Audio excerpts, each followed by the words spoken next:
money to 813-813. The AAA predicts millions of Americans will be traveling over the Thanksgiving holiday next week. More of us will travel this year than last, says the AAA. 55 million travelers plus will head 50 miles or more from home for the holiday. Most of us will go by car, and here is some good news. If you're driving, you may pay less for gas than last Thanksgiving. It was $3.58 a gallon then. Today it's 22 cents cheaper, and prices have been falling. The busiest day on the roads will likely be the Wednesday before Thanksgiving, says INRIX, the data provider. It recommends leaving in the morning or after 6 in the evening to avoid the traffic crush. I'm Rita Foley. A federal judge in Washington is weighing whether to hold in contempt a veteran journalist who has refused to identify her sources for stories about a Chinese scientist who was investigated by the FBI but never charged. It involves Fox News' Catherine Herridge. News and analysis at townhall.com. Residents of an Icelandic town struck by hundreds of earthquakes have briefly been allowed back to their homes to collect belongings as a volcanic eruption is still expected. The real worry at the moment is this town of Grindavik, and while they are very used to seismic activity, to have a whole town evacuated and fears that it could actually be destroyed or partially destroyed, that hasn't happened, I'm told, by locals for around 50 years. Often these eruptions go on quite far from where people actually live. So it's actually caused quite a lot of upset across the country because, of course, it is a relatively small country in terms of the size of its population. The BBC's Jessica Parker reporting. A Moscow court has fined Google for failing to store personal data on its Russian users, the latest in a series of fines on the tech giant amid tensions with the West over the fighting in Ukraine. More at townhall.com.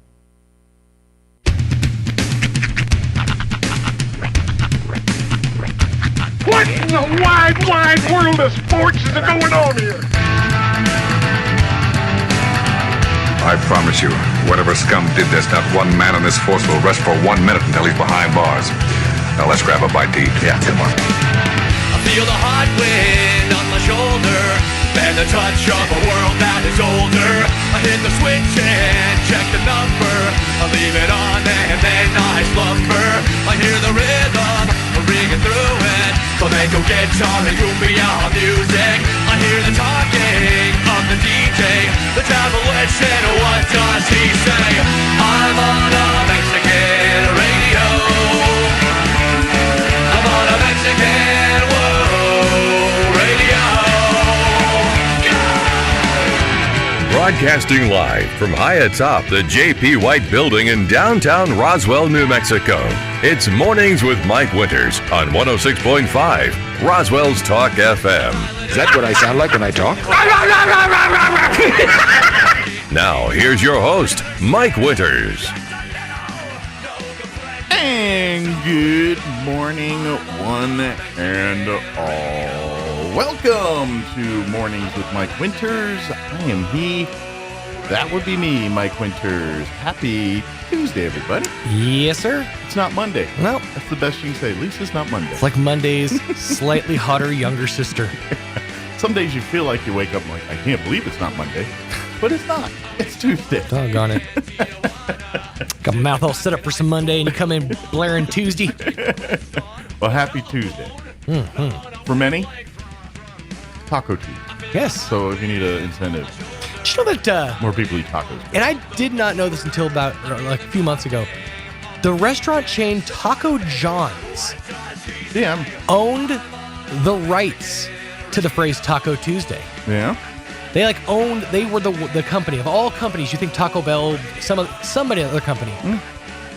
Taco John's owned Taco Tuesday. What it made me laugh more, it was something like KFC. Right.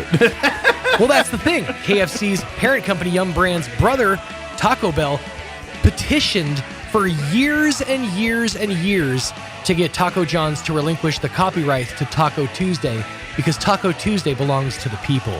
You know what I would have done? I would have started a campaign to change tacos to thacos and call it Taco Thursday. Taco Thursday. It's a little bit more steps, we'll say. But finally, I think it was either earlier this year or last year, Taco John's finally relinquished the copyrights to. They gave it back to the people. Taco Tuesday. They gave it to the people. Exactly. Oh, good. on the condition that it not be able to be copywritten in the future. So that Taco Bell can be like, thank you. So no other big taco entity could horn in and take over the Taco The taco Tuesday belongs to the people. We're holding down Big Taco. Yeah. I still like my Taco Thursday. I like it. Heck, at that point, you call them Fracos. That's right. We go every day. Every single day. What's the day? It's Mako Monday. Wait till Wednesday. Is it Waco or Waco? Let's get a little Branch Davidian down here at the bottom. I don't know, man. It's kind of sad because nobody ever remembers Waco as being the home of Dr. Pepper. Everybody remembers it as that's the place that Koresh thing happened. If you ever go to Waco, yeah, you can't turn a corner without a Dr. Pepper sign. Oh yeah, it's the whole museum is there. Yeah, well, and it's legit. The people of Waco legit drink Taco Bell, Dr. Pepper. Legit, they drink their tacos. That's just how they roll down in Waco. It's weird. The problem is most of them just don't have a lot of teeth. The ones that they do have, they don't really intersect. But as a person that has family in Waco, I can attest that they do drink a lot of Dr. Pepper there. My large portion of my family... They'll go to the HEB and get their Dr. Pepper. A large portion of my family come from the Sherman/Denison/Denton area, so I feel you. Well, it's by marriage. My family over there. Yeah, no, I don't have that luck. Oh, my family's back east. Oh, that's where most of my once removed family lives. Yeah, yes.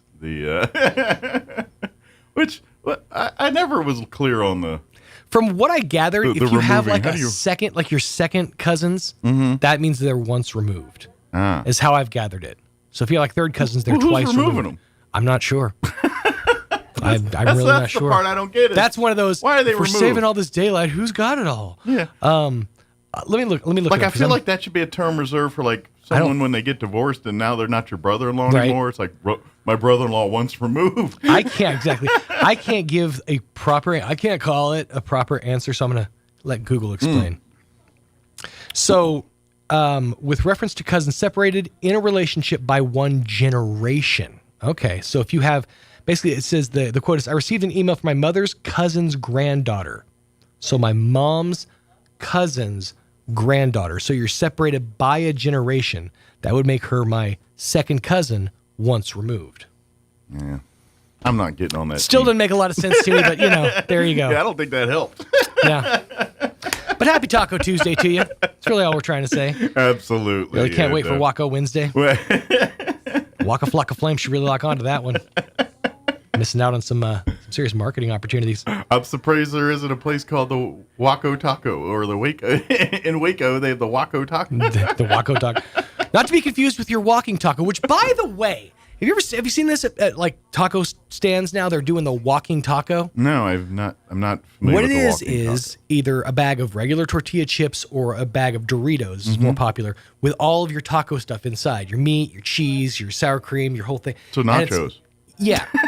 But they call it a walking taco or walking nachos. I'm like, wait a second. Isn't a taco already a walking taco? Because it's a portable food. Yes. And some people argue it's in the sandwich category. Yeah, right. We're getting all that world. Right. But you're right. It's kind of like you already took something portable and made it less portable. Yeah, because Dory Nachos is just nacho cheese, not really anything else, with Doritos. You can get the corn and stuff. The walking taco is poor marketing campaign. It feels like it because it's like you're taking. That's like saying it's a walking sandwich. Well, and then at what point do you just swap it out and put Fritos in there and call it Frito pie? Right. Exactly. I mean, what constitutes a pie at that point? Yeah. Because I'm of the mindset that a pie is some filling between two breaded or unleavened crusts. Yeah. Exactly. Right? So how does a Frito pie qualify as a Frito pie? It's not even a pie form. It's a Frito, kind of a Frito casserole. Yeah. See, this is where that hot dog as a sandwich thing really starts coming into play. I'd be more in tune to call it Frito cobbler. There you go. That sounds delightful. You can shorten it and call it a frobler. Yeah. Love it. Enjoy that on Frocko Friday. I really feel like I'm about to them pushing. I'm not saying anything bad. I just feel like I'm pushing it. I know. Well, either we made a bunch of people hungry or grossed out. I'm not sure which. It could have gone either way. Dude, I really could go for a walking taco right about now. I want me one of those wacko tacos. All right, now hang on. Let me post up on this one because I want to see how Mike does this rundown. Go ahead. All right. Let me give you the rundown for today's show. We do have a full slate for you today. Uh-huh. I think I've been practicing. So Okay, I think yeah. We've all been kind of practicing a little bit. I think I got this right. But right. We're going to start things off this morning here. We're going to be joined in studio by a candidate for New Mexico's 3rd Congressional District here. She's a Republican. Her name is Sharon Kloss-Chilich. I think I got that. I think I nailed it. I think I did. I'm gonna give you props on that one. And I think I nailed it. I think I got that We right. did have to cheat. I'll admit. I did cheat. We wanted to sound smart, but now we're openly admitting the fact that we cheated. Yeah, which is smart. You know what? What we did is it's called research. Well, I don't want mistake people to think I'm actually smart. So, That's right. No, God, no. I peel back that curtain until I am the last rap in 8 Mile. I'm going to lay all my stuff on the table. But she is running for the New Mexico 3rd Congressional District seat, so we'll talk with Sharon. I'm going to try to stick with that here just a bit.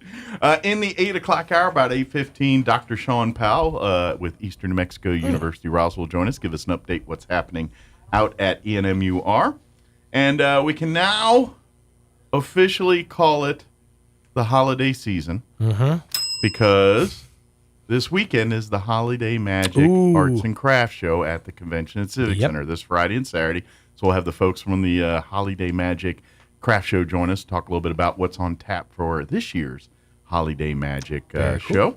And I am not letting them leave this room without talking about pumpkin rolls. Of course. It just will not happen. So we'll talk about that and hopefully remind you that you got to go out to the convention center this weekend and get a little holiday shopping done. So we'll do that. Plus, we'll have all of your features that include the news of the locals and the news of the national variety, along with your Wall Street business update. We'll work in other features as well. And Yes, indeed. whatever else. We'll have a livestock report today. We do. It's exciting. Although it's not showing up on my thing yet. Really? Yeah. All right, it is 7:15. Let's get you up to date on the weather. I'm meteorologist Steve Hamilton with your Pecos Valley weather. Just a few clouds around the area today, and our temperatures stay pretty comfortable in the low to mid 60s with light wind. Like a little fog overnight and a few clouds drifting through with low 40s, and then high pressure is in charge on Wednesday, upper 60s and low 70s, and we get lots of sun. A few clouds on Thursday with mid 70s, and then back to fair weather again on Friday. That's your latest forecast. I'm meteorologist Steve Hamilton. Thank you, Steve. Currently, 50 degrees, a little fog and mist out there. Not as bad downtown, but I'm betting out in the county in some lower lying areas, you probably got a good thick patch of fog going on this morning. Humidity is at 90% with winds currently out of the south at 6 miles per hour. We do have a slight chance that we could see a few rain showers before noon here, like a 10%. Not a whole lot. And actually, before 3 o'clock today is what they're saying. We could see a slight chance. Areas of fog here lingering through the morning hours. Partly cloudy today. Expect a high of 62 degrees with south winds 5 to 10 miles per hour.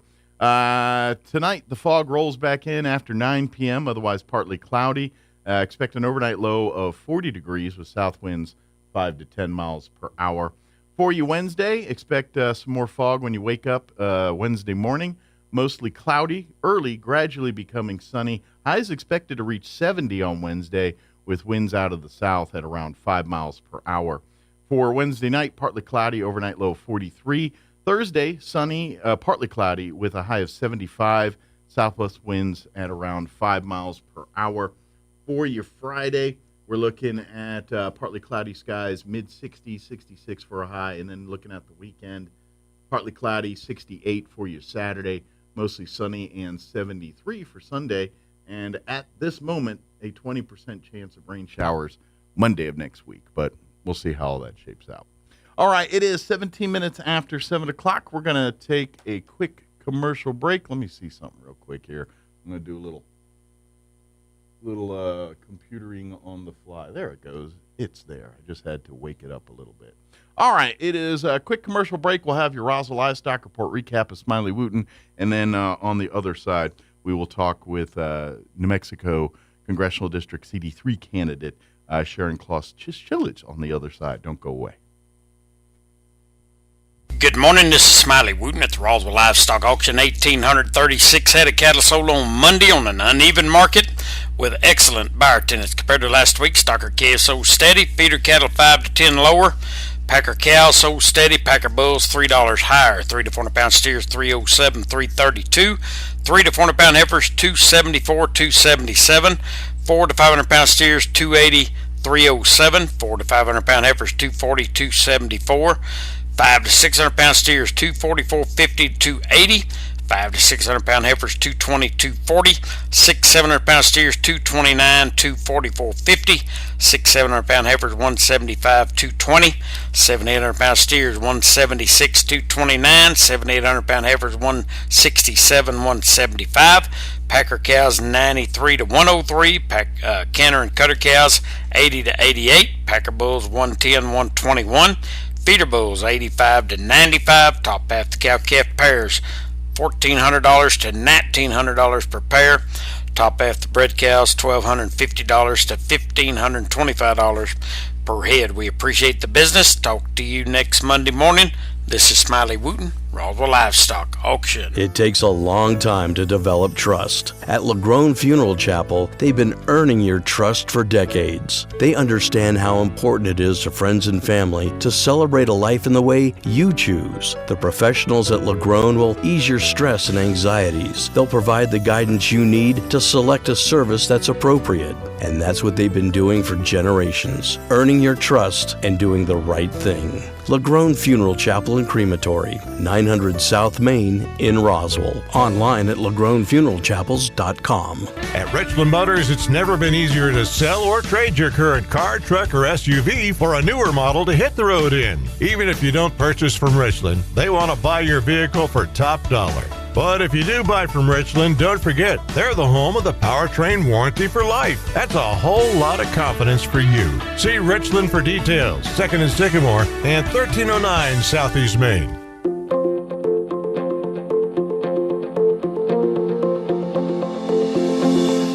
I read a quote once that said, "When you blame others, you give up your power to change."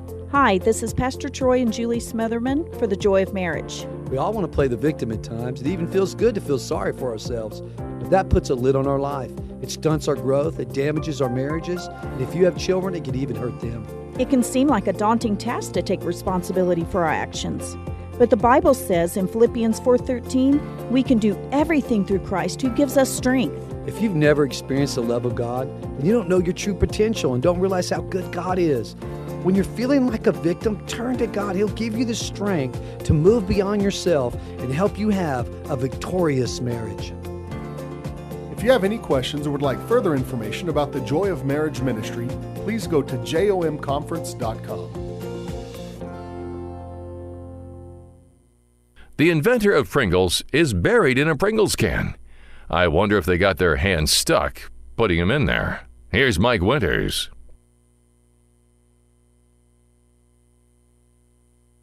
And good morning. It is 21 minutes after 7 o'clock, and joining us in studio this morning, she's running for New Mexico's 3rd Congressional District, currently held by Teresa Ledger Fernandez.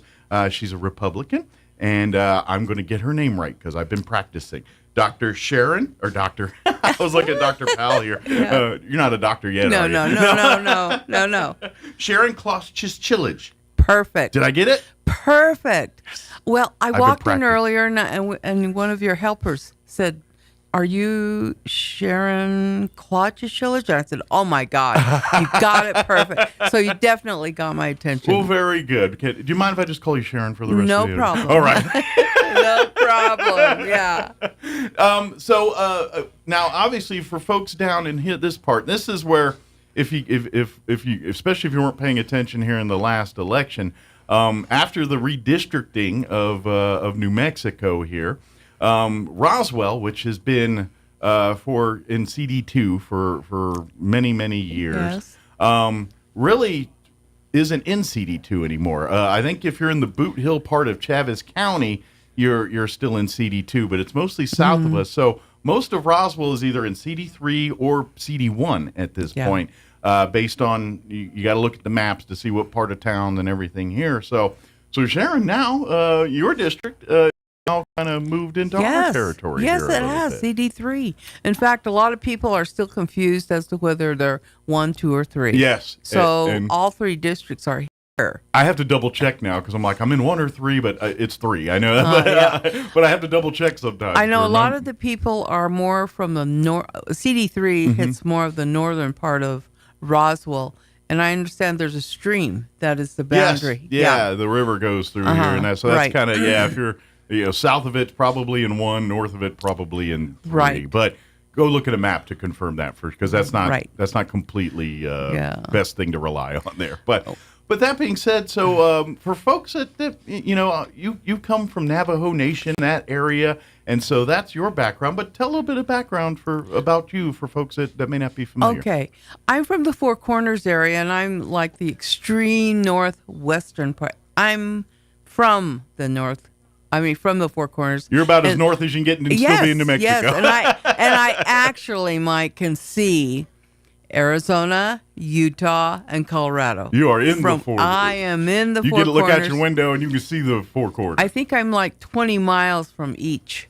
Wow. So depending on the weather that day, how good your view is. Basically. And I have a lot of meetings that puts me right on the border of Arizona, or right on the border of Utah and Colorado. So I'm right there. Well, which kind of means, to me, it's because I always, you look at the state of New Mexico, and I'm making generalizations here, but go ahead. But you look at, when you look at the more conservative parts of the state, the 2 areas you look at are down here in our part and up in the Four Corners area. Yeah. Those are usually you know the 2 what? Very strongholds. similar. The geography is, we're right at the foothills of the Rockies. Sure. So we have desert, we have moonlight area. I call it moonlight because it's like what I would imagine it would be like on the moon. Right. Yeah. So that's like right there too. And then we have the Rockies, and we have all the fishing and etc. going on up there. So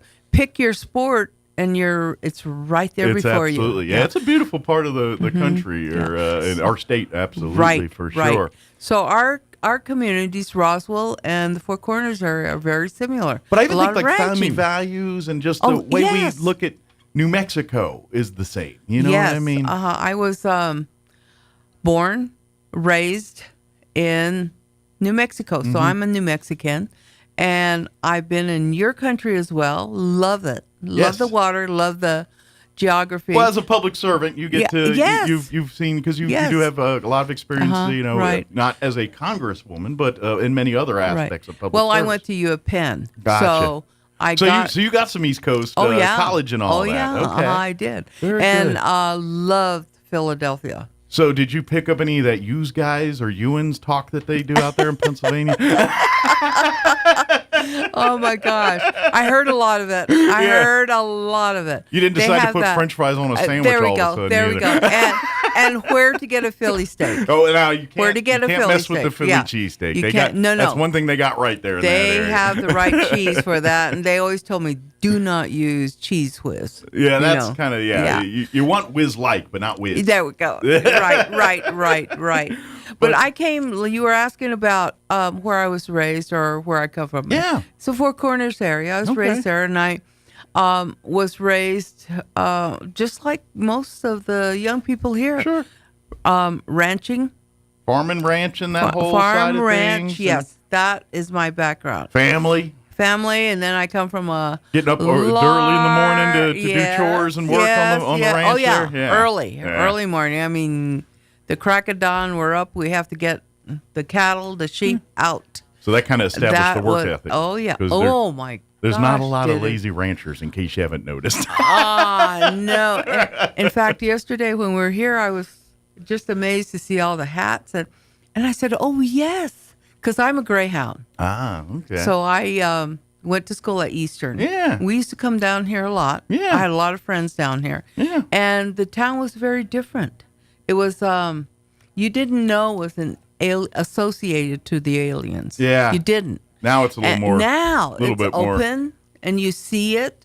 But when we used to come down, there was hardly any mention, any paraphernalia. Yeah, like none what of you the have here. stuff. Now you can't get now through it's all town over without the seeing place. an alien. Yeah. So we need money. No, I'm just kidding. Yeah. But it really is it's turned into a very source of income for this part of the community. Well, that was going to be my state. question too. Is there really that kind of attraction of tourists to come here? I mean, do they really come? They do, show up?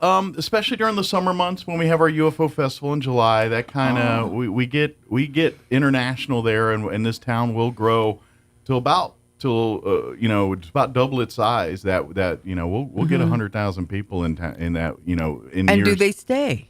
Sometimes they'll stay for a few days. It is our Black Friday is kind of the UFO festival weekend for many folks here in Roswell. Our local merchants in the Main Street and downtown corridor, they kind of look at UFO weekend as their Black Friday, as their opportunity to because there's so much traffic in town, and so they come and buy our goods and things that we have here, collectibles, souvenirs and stuff. And so it is a very much part of our the fabric of this community. Well, when we were driving in yesterday, I was looking around and I said, "Where was the ranch? Where was the ranch?" And we were looking around. There's no signs, of course, but we were kind of hoping maybe there'd be a sign that said, "This way," this is where they arrived. But we didn't see that.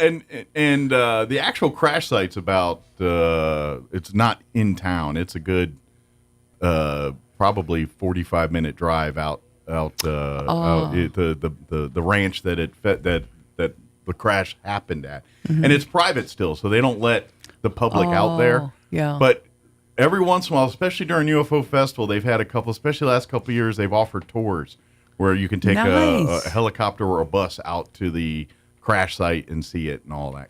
How nice. But That's it's wonderful. Generally not available to the public for the most part. But see, what I see is a lot of similarities, ranching, herding. We used to do a lot of sheep around here. It's very similar to from where I come from. Yeah. Yeah. So you were talking about the work ethic. Definitely. I Very did similar. get a lot of that. Very yes. similar. And I look at Corey. Corey's from here. Yeah. He's your Sherpa for Roswell right now. Yeah. So I started school at one of the boarding schools. Okay. There. But it closed, and at the time we were at Shiprock, the closest town to us is Farmington. Okay. Which is almost an hour away, depending on traffic. And Farmington is very similar to here. I mean, we have the oil and gas. Sure, we very have, big oil and gas. Oh, yeah. We've had our plant shut down. And so there's... You've dealt with a lot of the same things Southeast New Mexico has dealt with when it comes to listing of animals and things like that. A lot of the people who live there, who were oil and gas people, employees, have either moved here or Hobbs moved into the Permian Basin. So, yeah, in that aspect, I'm very familiar with that. Yeah. Have a lot of friends, relatives who were victims of, that change. Sure. So yeah, I mean, we have so many similarities. Well, and this is the thing I've always been saying about, and like when we were talking earlier, New Mexico's my home. I've been here since 2000. I've been here almost as long as I have, my growing up in Maryland where I grew up and things like that. But it's the thing that I always say about this state is we've been so liberal for so long that at this point I just want to get back to the middle. Like I want, we have quite a few conservative voices in this state. Families that have the family values. I would argue, Navajo Nation, our Hispanics, our folks that live in the rural parts. They all share the same values and things, and we need more of that representation in New Mexico. Which is underrepresented. Yes, exactly. Underrepresented, and it's assumed. It's presumed by a lot of people back east that. Because our current rep feels a certain way, and not only her, but the other reps within our state, present their agenda, a very progressive agenda. It's presumed that we all feel that way. Yeah, and there's no one to stop it. Yeah, right. There's no one to stop it, and that's what I want to do. Yeah. I want to be the representative that says, hold on, time out. It is not necessarily that way. There are a lot of us who disagree. Sure. Because that agenda does not fit New Mexico. Absolutely. No matter how you stretch it, no matter how you stretch it, sure, it is not a fit for us. And that's the message I want to carry. I want to be at that table and say, hold on. Yeah, and be Hold that. on. And to be honest, after the redistricting, we really lost that because at least, for the most part, District 2 was kind of that one conservative rep that kind of, was a little bit of that buffer. Right. And with the redistricting and everything, we don't have that anymore. No. It's really, and so we need to, and to be honest, it's the Four Corners area, it's southeast New Mexico that needs to kind of step up and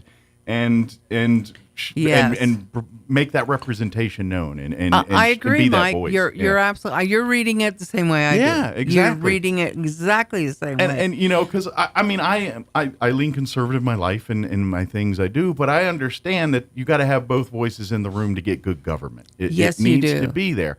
And New Mexico has suffered from the opposite of that, where there hasn't been really a surmountable conservative voice to really represent the people. Whatever it does get in there, it usually gets beaten down because there's not enough of it to make a wave. Yes. And so we need to get more people in to do that. When I listen to the hearings, I listen to people talking. They just presume that all of us agree with the opinions, what is being said, that we all agree that the border should remain the way it is. Yeah. We all agree that oil and gas is a problem. We all agree that our education system is really okay. We all agree that our public, like sheriffs and all. Well, sounds like we have no problems and you don't need to run. Right. Exactly. And that's the message you're getting. Yeah. That's exactly. the message Nothing you're to getting. see here. All's good. Yeah. Meanwhile, everything's slowly, all of your freedoms are slowly being taken away from you. And a lot of the maintenance that needs to occur here in New Mexico, like the bridge in Taos. Like our bridges in here in New Mexico, the infrastructure, all are in disarray right now. They need to be taken. Who's advocating for that? Look at a lot of District 3 is BLM land. And who's advocating for that? Nobody here in New Mexico. No one. Federal government's got their voice on it. Yes, and who has authority over that? Congress does. So and if you look at the state of New Mexico, already a majority of the land is not really of the people. It's belonging to the federal government, and whether it's military or BLM or wilderness or whatever it is, and none of it has been the say of the New Mexicans that live here, and we're losing less. Like the little land we have, we're losing that too. Yes. Because they want to turn more of it into wilderness and things like that, and they don't care about your lifestyle, your living, or the fact that the people that have been living here centuries for families in some cases maybe know the land a little better than the people that are sitting in D.C. Absolutely, yes. I'd have to put a star beside everything you've said in that area. Yeah, I mean, just like my area, Chaco Canyon. Yeah. The Secretary of Interior just recently declared a buffer zone around Chaco Canyon. Wow. Never talking to the tribal leaders, never talking to the allottees of that area to determine what their thoughts were. It was done arbitrarily. I mean, I say arbitrarily, and there's a lot of dispute about that, but however, you don't go talk to a select group and then claim that is the government saying okay, and that is the people who live around there saying okay. They talk to the people that would give them the answer they want to hear. Absolutely. Instead of the answer that is the correct answer. So what do we call that? We call that a land grab. Sure. That's a land grab. They want a 10-mile buffer. And so who's going to take care of the people there? So the real reason was not to protect Chaco. Sure. It was to protect and stop drilling. And this is why we need that more conservative voices representing us in Congress, because right now we have 3 Congress people that aren't defending New Mexico lands. They're giving it to the federal government. They're piece by defending piece. their agenda. Yes, because it advances their political careers and their party's affiliation. And that's the point I've been making my whole time, is the parties care about the party and not the people. Mike, do you want to run with me? Mike, I think you need to run with me. Yeah, we're on the same. Yeah, that's what's going on in this in our state, in this country right now, and I'm hoping that people are starting to wake up to this in a little bit. Some days I feel like they are, and other days I'm like, I don't know, not so much. But the one way to fix this is your vote in November, and this is why.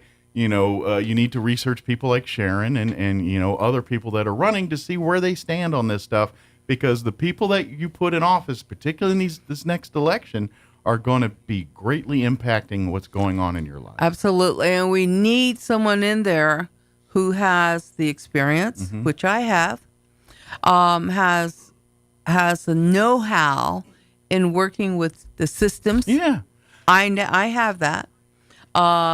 I'm not afraid of people. And a lot of times being afraid of people, I mean, that sounds ridiculous. You picked the wrong word if you were. Yeah. I'm not going to be honest. Yeah. So let's talk a little bit about your background, where you served in some of the different capacities that you've done things for folks here in New Mexico. Okay. Well, I was educated by the Methodists. Okay. At the Navajo Methodist Mission School in Farmington. So I was educated by them. Then after graduation, I went to school and wanted to just get out of boarding schools and boarding schools. Young and wanted to see the world. Right? Yeah, I did. Yeah. And I went to Oklahoma and went to a Baptist school. Wow. So that began. You're getting the whole Christian, like all the different facets here. Yes, and then I decided, you know what? I want a different atmosphere. So I went to Eastern, transferred to Eastern, got my degree there, and became a special education teacher. Okay, so you got education background. Yes, here. Education background. That was your dream. Your passion was teaching. My passion was I could relate to the special education curriculum. Gotcha. And so just clicked with you. It did. I worked with, I taught behaviorally challenged students. And in that, I went through the juvenile systems with them, learned about what they were going through. So you kind of get the ins and outs of the system going through that, and the good, the bad, the ugly. There. Absolutely. Yeah. And then decided I wanted to go back and get my master's degree. I wanted to go and learn more about this, and then want to go to law school. And I wanted to go into educational law. Okay. So I found a curriculum I liked. I went to the U of Penn in Philly. What an experience. Out there, everything's the first this, the first that, the first this. And I went to school there, and I didn't realize the depth of my education. I went to law school, and I was looking at the curriculum, and I said, you know what? I'd like to go into this dual program. It was law and social work. Oh, wow. Okay. Social work had a curriculum that emphasized poverty, the study of poverty. And I thought, hey, that's my forte. That's New Mexico. Yeah. We look at, I want, absolutely. Right. Yeah. I want to learn about that. Sure. I went into it thinking, I had an attitude. I thought, well, how hard could social work be?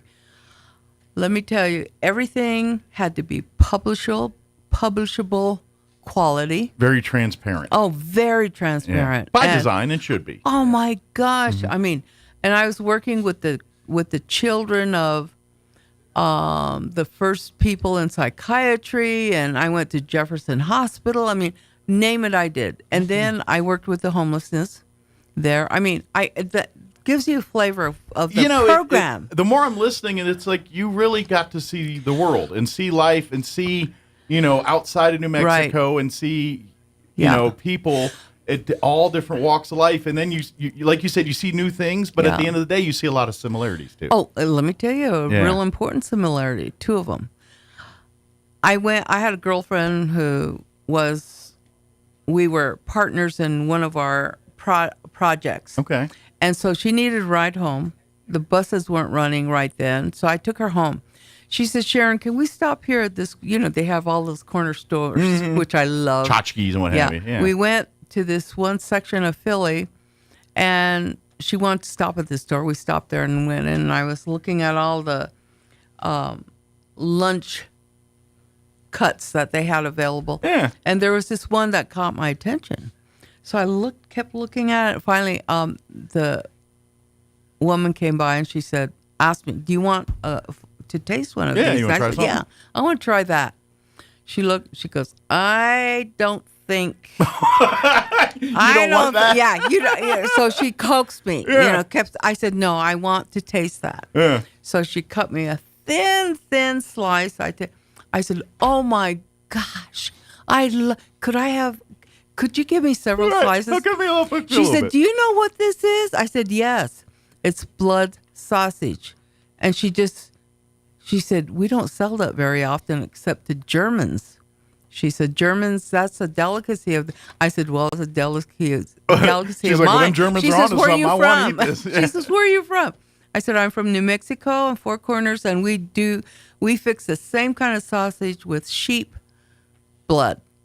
And we exchange recipes and all. And That's I was cool. like, wow. So thereon, whenever I got there, she'd already be cutting up slices for me. I got a feeling though, you guys did better spice palette than you mix better spices with yours than no, than the ours Germans. is very bland. Really? Yeah, Okay. I the just spices figured are on the other New side. Mexico, we Yeah. like to put the spices in everything. So that was one of the areas that I really learned about similarities. And then let me tell you another. When working with the homelessness, I was there was this one homeless man that really caught my attention. How he did that was he was always reading, and he was reading books whose titles I didn't even understand. I mean, clearly this was an educated man. Clearly, Yeah. yes, an educated man. Anyway, long story short, he was also watching me because he noticed I came a certain time, etc. And finally I went over and I introduced myself. Come to find out, he worked at Los Alamos. Oh, okay. He was one of the indeed. scientists there. Okay. Wouldn't give a lot of detail, which said a lot. Sure. And then He's probably dealing with some mental He anguishment. told and me things about like that. Yeah. And then I said, so you knew the Oppenheimers? I was trying to Kind of dig a little bit. right. Find out He how goes, deep in the hole he was. oh my gosh, yes. He says, are you Navajo? I mean, we kept shocking each other. And I said, yes, I'm Navajo. How do you know? He said, because we had I made a lot of good friends with Navajos. And I said, how? Well, I said, were you at Los Alamos? He said, yes. I said, oh my gosh, if you knew the Oppenheimers, he said, did you know Ann Tolleman? Wow. There's a lot of I swimming in the same couldn't circles believe here. that. Yeah. Yes, Ann Tolleman is a relative, in-law. I was so shocked. Small world, huh? Small little world, a small person and a little person in Philly gets to meet And all that's of the this. point I always make, and you've seen it because you have seen and traveled and got to see the world. I've got to experience some of that too, and that's the thing I always say is we as humans aren't that different. Sure, we have different cultures, different upbringings and things like that, but at the end of the day, we all want the same things. We all wanna want be the happy. best. Yeah. We want a better living situation. Yeah. And we look at each other and we know it can be done. Absolutely. Yeah. So I think if we all look from that angle, we can all come together to agree on stuff. yeah. And maybe I think, sing Kumbala together. Exactly. I mean, and that's just it. I think most New Mexicans really do think alike in a lot of the, how they want to live and how they want to, sure, we may not agree on how to get there, but that's okay. As long as we all understand we want the best for the state and the best for our families. Yeah. And that's where we need to have that balanced representation. And see, that's that. In looking at that, I, as a result, have really learned that I can represent people. I mean, you have to have broad thinking. Sure. You have to put your judgments away, and you have to look at people for the purity that they come from. Sure. And that's what I'm looking at. And then I, as a veteran, I'm a veteran. Oh, rather. we didn't even get to that part of your full as a mom. Right. But, I'm a veteran, and I was in service during the Gulf War. Well, thank you for your service. Yeah, thank you very much. Awesome. And learned so much there, too. I was at the naval base there in Philly. Okay. Worked out. That was my main base. Okay. And then from there, I stayed on the Eastern Seaboard for a while, and then came out to El Paso. Okay. I was assigned to open a clinic because of my educational background. They helped. And then I was going to social work. So my health service emphasis was mental health. Okay. And so that's where I went. Then I did a lot of work here in the Southwest, and then eventually landed in Albuquerque and Santa Fe. And that's where I ended my tour of duty. Wow. So, but to me, just meeting you and talking to you today, it's like everything you brought where you came from. Kind of, you've taken that and expanded it, and taken the values of Navajo Nation, your upbringing, and your and that importance of family, and taking that message to the rest of the world, while at the same time, understanding and picking up other cultures at the same time, and it sounds like, if anybody, you're qualified to say, look, yeah, cultures are different, but they're the same at the same time. Yes. And this is what it takes to represent people, is to have that understanding. Is okay, we all weren't brought up the same, but we all in a loose way want the same thing, and if we can agree to that, then we can figure out how to govern and to navigate through this. Absolutely. You've got to run with me. Then it can't be on the radio. That's the problem. That's what we could do. We could take the radio out everywhere, and we could both talk, see? And so you could run with me. But you're absolutely correct about that. Absolutely, I can't stress enough, my concern has always been people. Sure. And then I've come from a very strong political background. My family's always been in politics.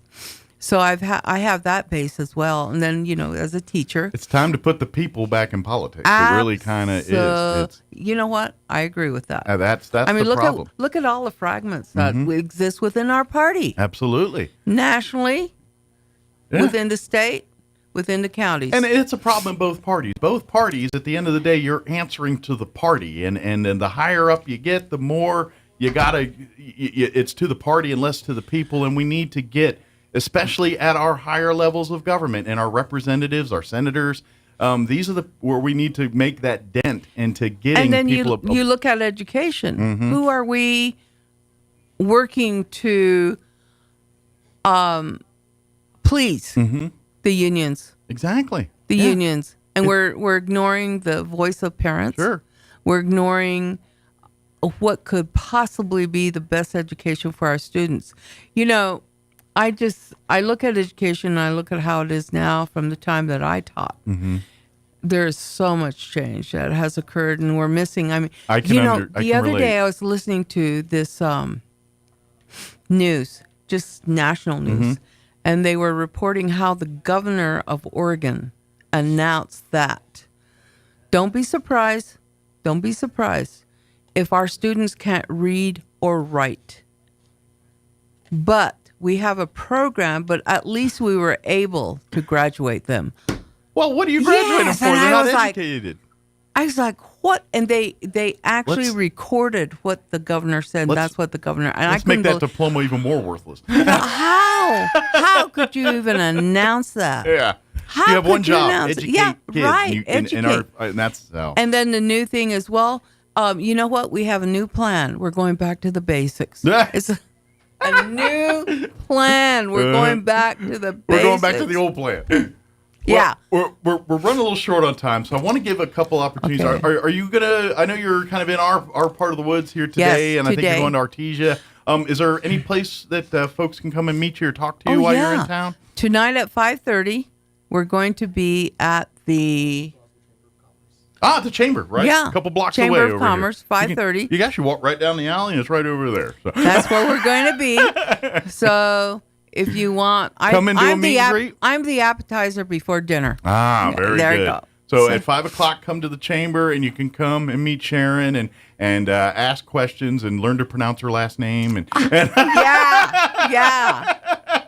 And meet and greet and talk about her, and talk with you. And of course, if you'd like to support, you do have a website. And if you want to volunteer, if you want to get out and help out with the campaign here in town. I'm a good investment.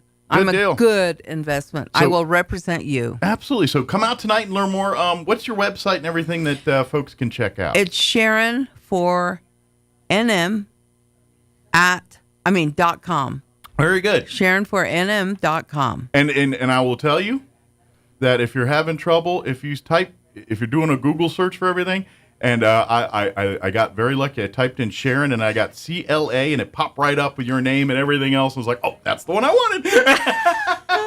So I typed in C and then it went right to you. So you can find and look up more. And then of course, if you want to volunteer, if you want to donate, if you want to just learn more about what Sharon represents and what her policies are, check out the website and certainly come out to the Chamber at 5 p.m. this evening. You're going to be there about an hour or so, I'm guessing. Yes. So probably 5 to 6-ish, Right. something like that. Right. If you can't make it right at 5, a little bit, come in. But sit down and talk with Sharon. And I bet that's your favorite part, the part where you get to actually just sit in a room and talk with people. And talk with people. Yeah. You get to know them. You get to hear them. I met this lady and she goes, Sharon, this is when I ran for Secretary of State about 13 years ago. She came up to me and said, Sharon, I really admire you. I think you're a brave woman. And, I was just sitting there smiling, feeling good. Right. And then she said, I admire you because you're willing to go up against Colin Powell. That was the ticket.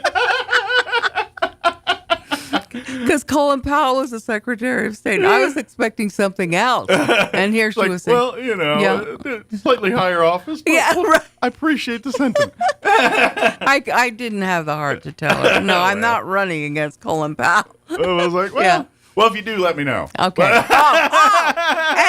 I want you to make sure you call me when you can tell me when you're going to join my campaign. There you go. Yeah. I will do. Yeah. Well, Okay. I'm very thankful that you got a chance to talk to you today, and it's great to come in. And every time you're back in Roswell, please look us up here. And assuming you are our next representative, I would love to. Anytime your office needs to get in here and talk and things like that, open door. Love to have Okay. that. So. Well, I'm happy to announce I am going to be the next congressional representative. There you go.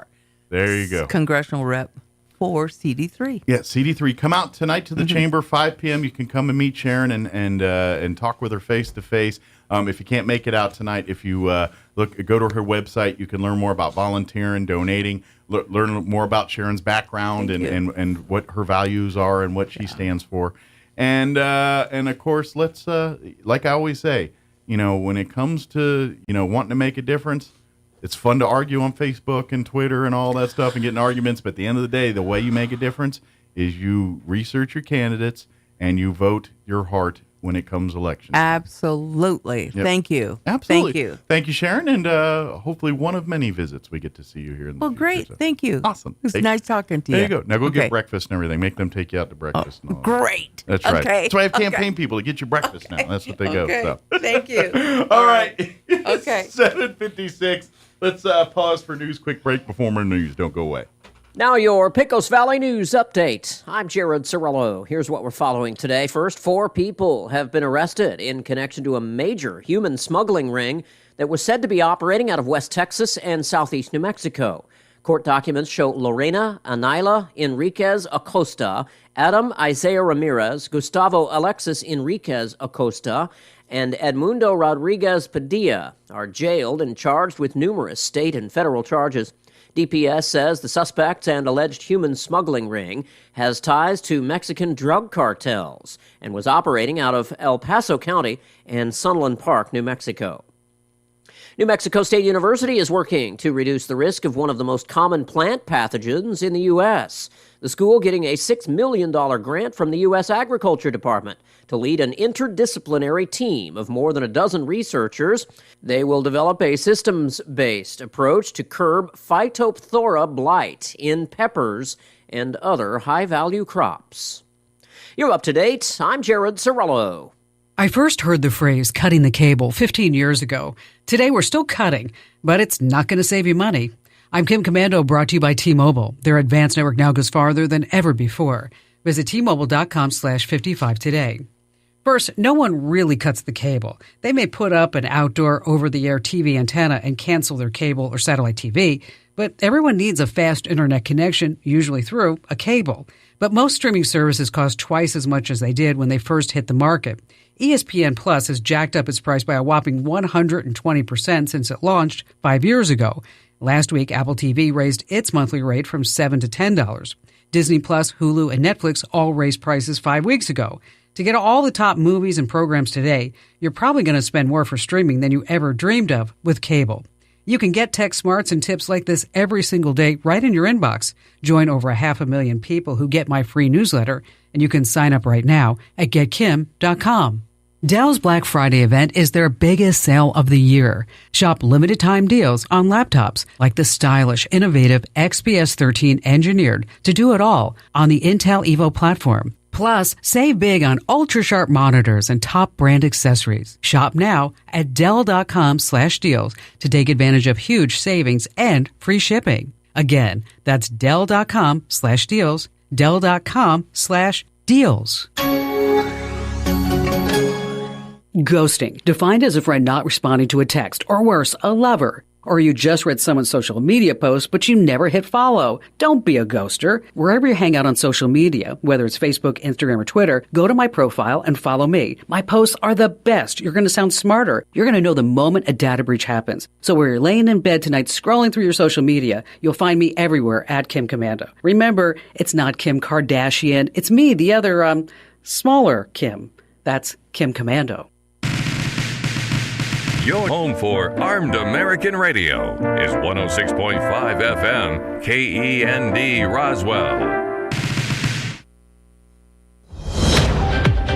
News this hour, townhall.com. I'm Greg Clugston in Washington. Inflation slowed last month. Correspondent Jeremy House has the latest. It's a sign that the Federal Reserve's interest rate hikes are continuing to cool the consumer price spikes of the past 2 years. The Labor Department reports show that lower gas prices helped cool overall inflation. That gauge was unchanged from September to October, down from the 0.4% jump the previous month. The Israeli military continues to battle Palestinian militants around Gaza's largest hospital that Israel claims is being used by Hamas for military purposes.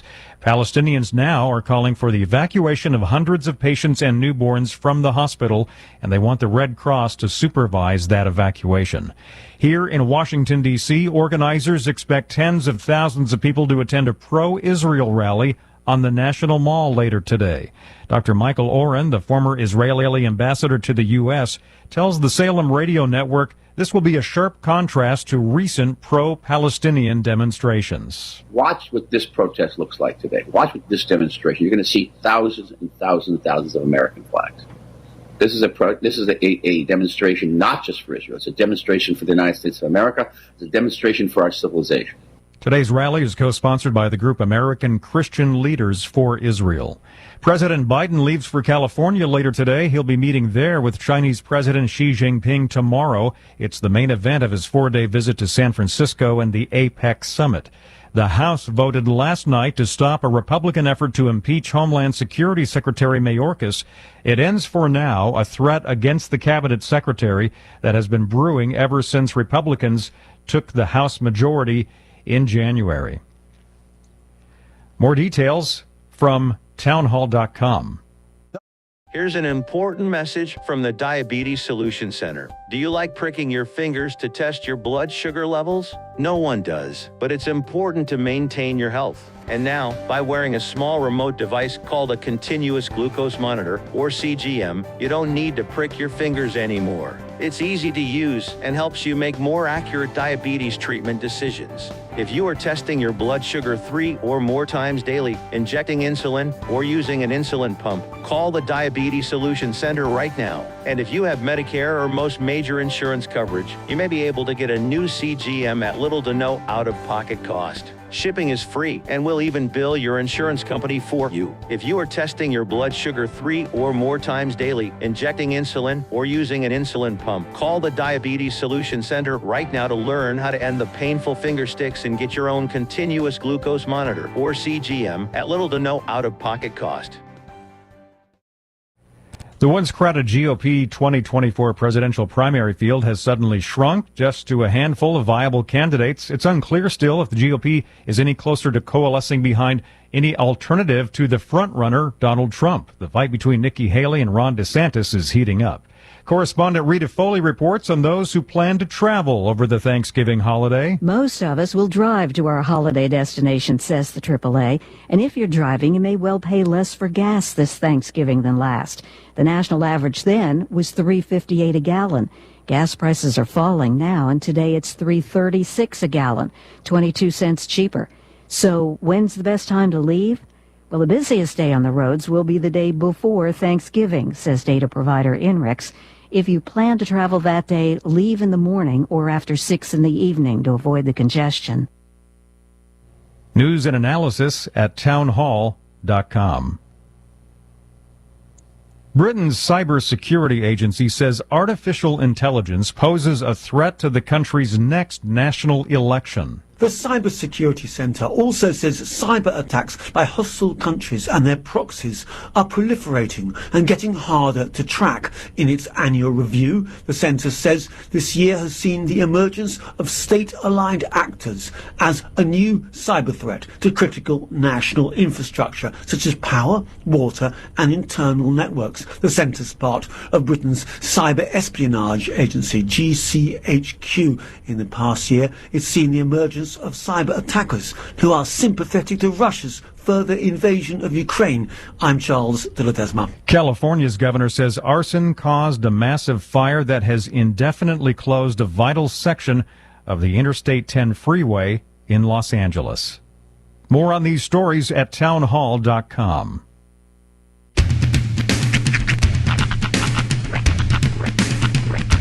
What in the wide, wide world of sports is going on here? I promise you, whatever scum did this, not one man on this force will rest for 1 minute until he's behind bars. Now let's grab a bite to eat. Yeah, come on. I feel the hot wind on my shoulder and the touch of a world that is older. I hit the switch and check the number.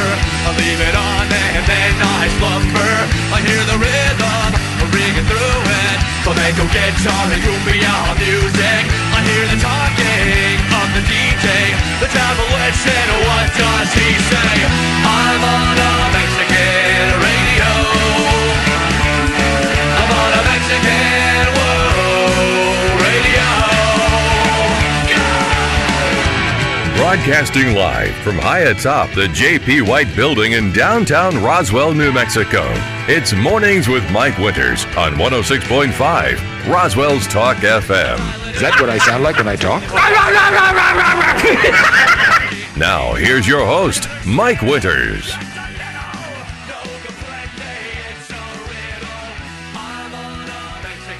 And good morning. It is 6 minutes after 8 o'clock. Welcome to hour number 2. Another dose of Mornings with Mike Winters. Not my bit, but still funny. That's my favorite line from all of Young Frankenstein. Well, and there's not a lot of like memorable lines because they really tried to. Young Frankenstein is one of those that they really tried to play as seriously as you can with the subject matter. But that line in the movie just came out of left field, and I laughed hard the first time I saw it because you didn't expect it. He's up there dancing, also. If you're blue and you don't know where to go to, why don't you go where fashion sits? It makes me laugh even thinking about it. When I was in middle school, I was in swing choir. What is swing choir? Swing choir is choir, but with dancing. Oh. Yeah. It's like Glee nowadays, basically. This is in high school? Show choir. This was in middle school. When I was in Eagle Ridge, Mountain View Middle School in Rio Rancho. This is right when that movie Swingers was popular. No. They were doing a lot of that dance. I guess technically, it was in the 90s. Yeah, that was probably around the time that movie was a big deal. 96, we'll call it, 96, 97. Like there was a hot minute in our period of history where people were into swing dancing. But I was in... It wasn't swing dancing. It was just, we called it swing choir. Okay. But it was show choir. It was, song and dance. But was it choir with jazz hands? Kind of. Okay. So, hold on. So I had, the outfit was a top hat with a gold band. Okay. Glittery gold band. Nice. Okay. A gold, glittery gold vest. All right. Okay. Button down. And a gold bow tie. That we would then wear dress shirt and slacks or whatever. Wow. And that was our attire. So picture this, a lot younger without the goatee, in that getup, dancing to Puttin' on the Ritz. Which to this day, I still remember the dance move. Yeah? I could do it right now. I would like to see that. All right, this is for the cameras. This is for the viewing audience. Be careful, it's a cement floor. Right, it's kick, out, tap, da, da, da, kick, out, tap, da, da, da, da, da, da, da, da, and present. Putting on the Ritz. It was... I'm not going to do it to speed, and I realized how unbalanced I actually am when I was trying to do that. But yeah, He's like, that was the dance move. It was kick, out, tap, kick, out, tap,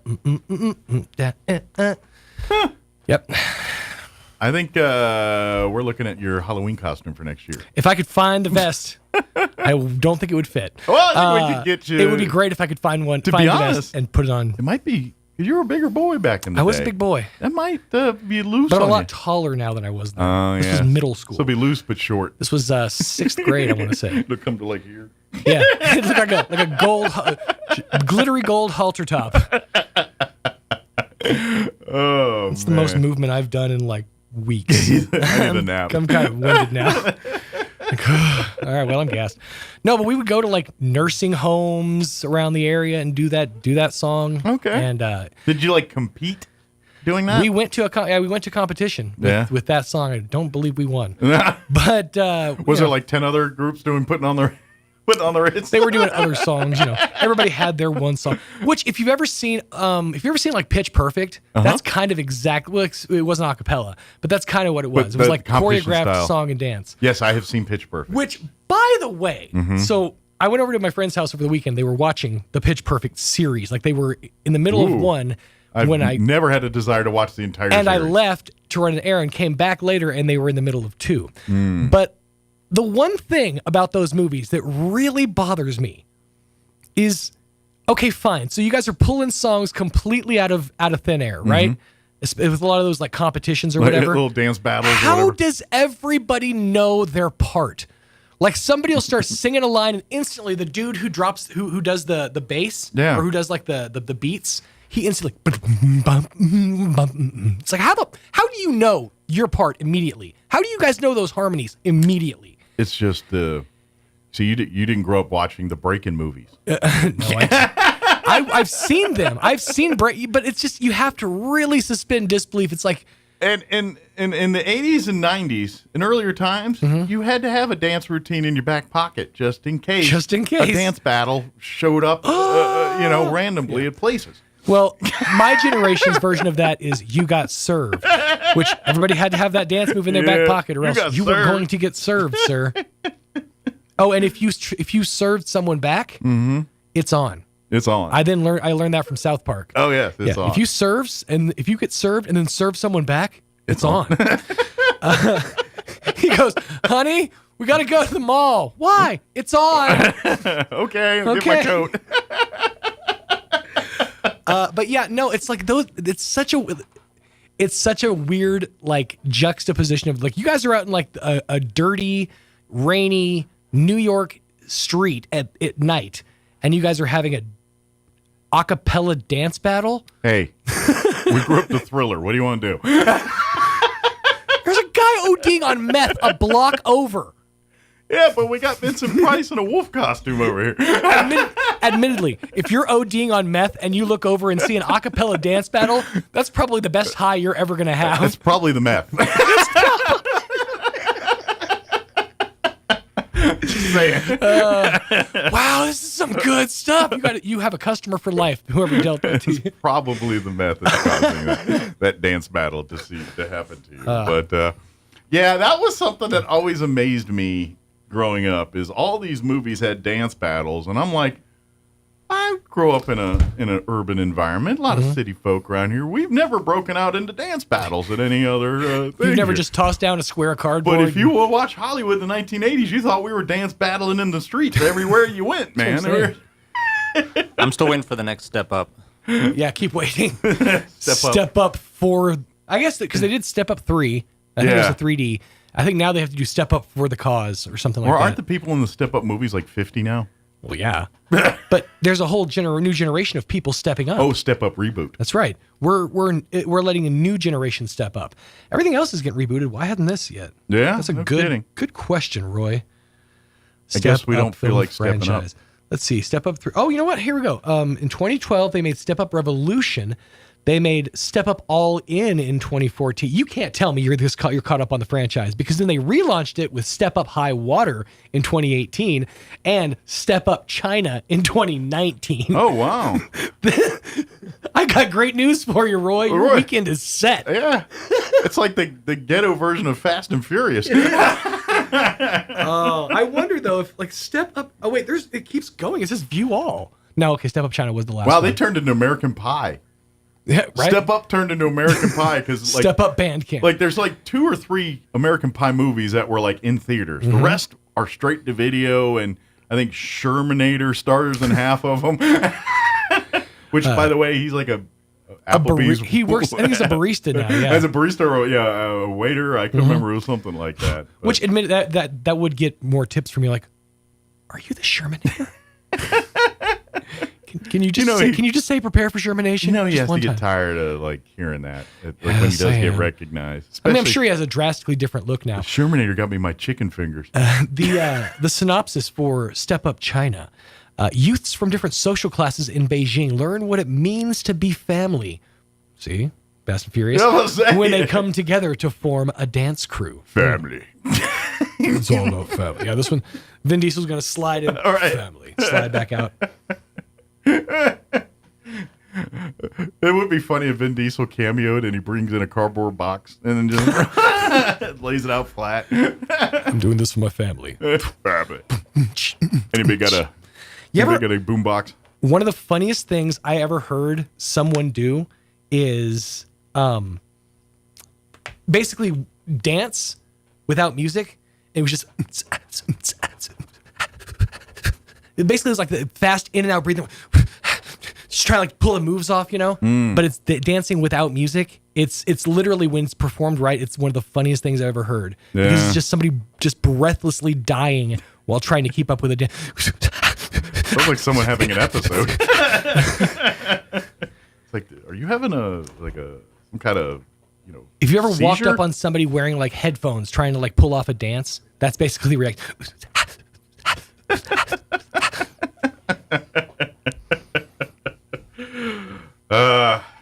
Different times. It was different times. Yeah. These are the things you experience when you ride a city bus. Which I encourage. Even if you have a vehicle, give yourself a little treat every now and again. Take a bus ride. Take a bus ride. Yeah. Watch, learn. You get to meet just a variety of interesting people. Yeah, I could see that. Hear all kinds of new stories. You recommend a time slot, like early mornings, late night? What's a good time? Saturday, like midday. Okay. It's a really That's good where you time. get the real good eclectic people. Yeah, you get a good mix. Good. All right. Yeah. So give it a shot. You might end up in a dance battle. You never know. That's right. If that's or a on your bucket mariachi list. band. You know, different things happen when you expose yourself to the streets. That's right. It could be just checking off things on that bucket list left and right there. So, Dr. Powell is here from Eastern New Mexico University, Roswell. So should we probably get the hour going? Indeed. Here. Dr. Powell will join us, give us an update on what's happening out at Eastern. Before we do that, let's get you up to date on the weather. A whole lot of Midland faring, little foggy, a little bit of 60, a little bit of height. There it is. I'm meteorologist Steve Hamilton with your Pecos Valley weather. Just a few clouds around the area today, and our temperatures stay pretty comfortable in the low to mid 60s with light wind. Like a little fog overnight and a few clouds drifting through with low 40s, and then high pressure is in charge on Wednesday. Upper 60s and low 70s, and we get lots of sun. A few clouds on Thursday with mid 70s, and then back to fair weather again on Friday. That's your latest forecast. I'm meteorologist Steve Hamilton. Thank you, Steve. Currently 50. A little foggy out there. It's weird. Like they say, the weather today is saying we could see fog till about 3 o'clock today. I've never heard of fog lingering around till 3 p.m. in the afternoon, but that's what the weather report says, so we're going to go with that. Currently 50 here in Roswell. Humidity's at 93%. Winds are calm. And like I said, they also threw in a 10% chance of rain before noon today, but they say expect areas of fog till about 3 p.m. Partly cloudy and a high of 62 today with south winds 5 to 10. Fog rolling back in after 9 o'clock tonight, otherwise partly cloudy. Overnight low of 40, south winds 5 to 10 miles per hour. Waking up Wednesday morning to some patchy fog till about 9 a.m. Partly cloudy for the day. Looks like we're looking at highs near 70 tomorrow. It'll gradually clear. It'll start cloudy and then gradually get sunny. Winds will be out of the southeast at around 5 miles per hour. Thursday, partly cloudy, mid-70s for a high, 75 officially with southwest winds at around 5 miles per hour. For you Friday, we're looking at partly cloudy skies back down into the mid-60s, 66 for a high there. And then glancing at the weekend, partly cloudy and 68 for your Saturday. For Sunday, mostly sunny, highs back in the low 70s for around 73 or so there. All right, it is 19 minutes after 8 o'clock. We're going to take a quick 3-minute break. Then Dr. Sean Powell with Eastern New Mexico University Roswell will join us on the other side. Don't go away. You're listening to Mornings with Mike Winters. Our lives run on energy every day. And every day, your friends and neighbors at New Mexico Gas Company safely deliver reliable, affordable, essential energy to New Mexicans. The kind of energy that brings families together, that surrounds us in comfort. The energy that warms homes and hearts. We're New Mexico Gas Company, and every day we deliver the energy that's behind some of the warmest moments in your life. That's why we're here. From morning runs to playing with grandkids, taking part in activities brings great joy to our lives, but it can also come with injuries. And for those in physically demanding jobs, the daily grind can wear on muscles, bones, and joints and lead to acute and long-term disorders. If you're suffering from an orthopedic injury, let our Artesia General Hospital specialists help. The sooner you address the root cause, the sooner you'll be back to living life in motion. Learn more at artesiageneral.com/orthopedics. Hey, Jennifer from Trustmark Roofing. Trustmark is one of the only roofing companies that's also a licensed commercial and residential general contractor. Wow. I know, who cares, right? Well, you should care. You see, a licensed roofer can install a new roof on your home, but really can't handle structural problems underneath. So if your roof needs reframing or your chimney needs a water diverting cricket, you may need to call a licensed general contractor. And coordinating 2 companies for your roofing job can get costly and messy fast. As a licensed roofer and general contractor, Trustmark can install a stunning new roof on your home and handle structural issues. This saves you time, money, hassle, and even makes it easier to file an insurance claim.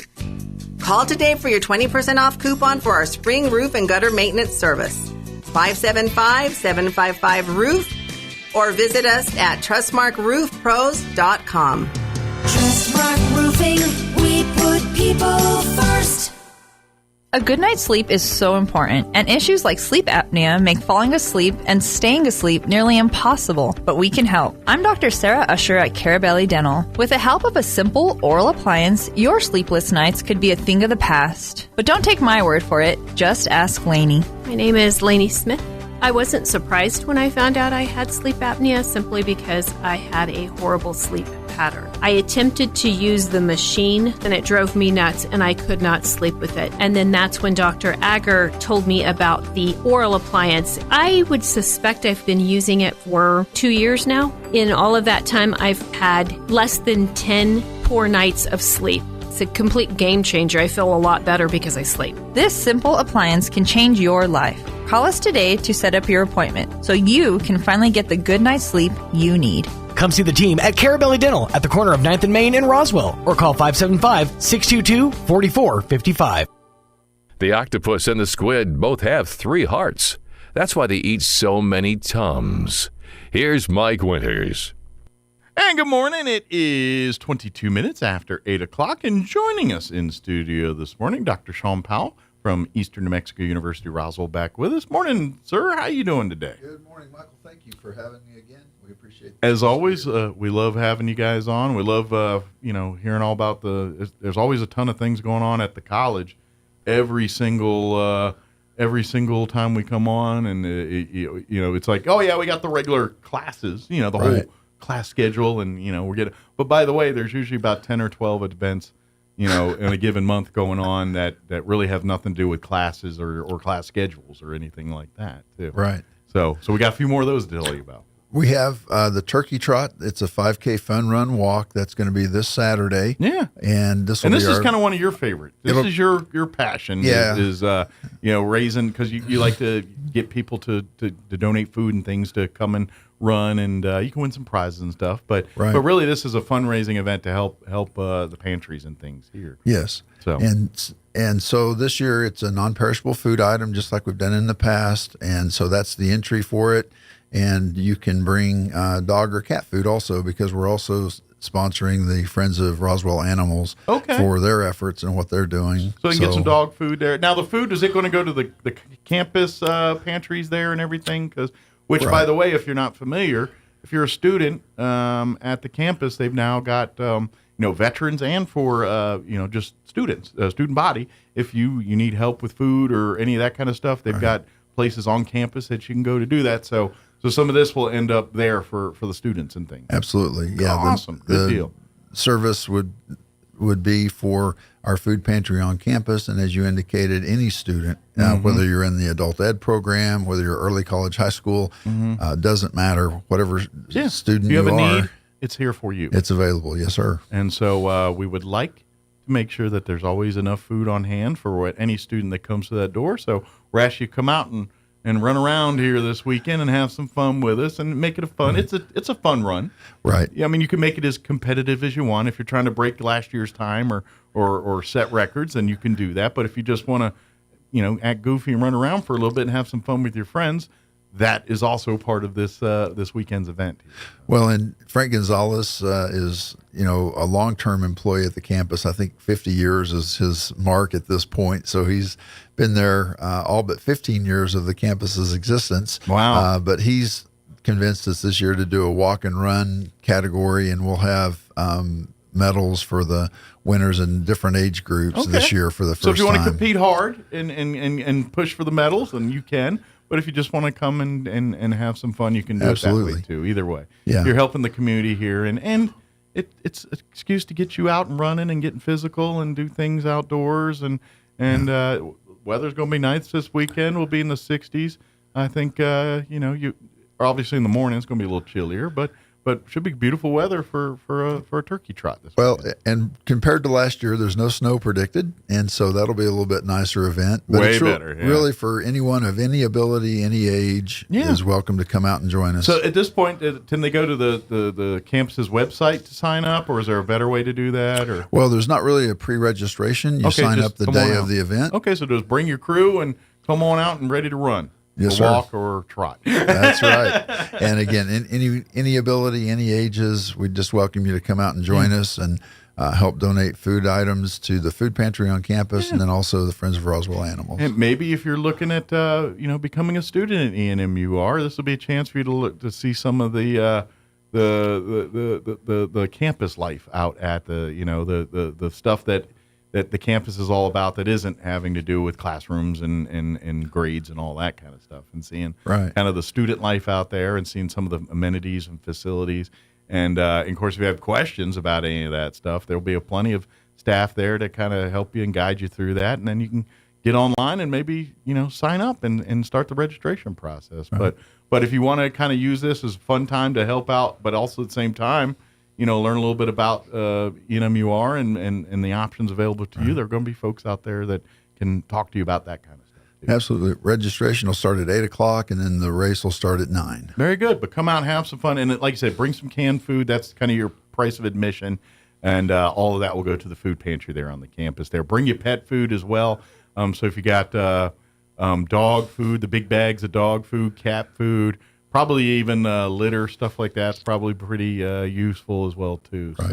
So all that. I would lean away from some of the chew toys because some toys are not safe for dogs and some. So don't go down that slippery slope. Just stick with the food and the cat litter and things like that. Yeah, absolutely. Yeah. And we will have a breakfast after the race that our food pantry is putting on for all the participants. So if you want to have pancake breakfast with us, that'd be great too. There you go. So stick around. You got to refuel back up after burning all them carbs running or trotting, and need to supply back up. So stick around for some pancakes afterwards. Right. But no, it'll be a good event. And then I think the other big thing for the community, and I want to get word out to people, is on December 20th. Okay. And that's near the end of the year when we're getting ready to close down. We have another event on campus, and this will be for our C3PO grant, the Connecting Minority Communities grant to increase broadband and Wi-Fi. Okay. Has nothing to do with Star Wars. Nothing to do with Star Wars other than the name. When we put these grants together, sometimes our grant writers on campus have a lot of creativity, and they want to make sure that the name is catchy or stands out. Well, it does, because people are like, C3PO, what are you talking about? Over Star Wars? Let's talk. Yeah, this is a National Telecommunications Agency grant that we got in February. It's for 2 years. And the purpose of it is to increase broadband and Wi-Fi access in Chavez County. Good deal. And so we've handed out over 200 hotspots, and we're aiming on December 20th to hand out about 300 more. So some folks that could use that kind of stuff, we'd love to get out. And to be honest, it's really probably helped you as a campus, because especially when we dealt with COVID and all that, where pretty much the only way you could do education was online. Right. And so a lot of people had to scramble to make that kind of stuff happen.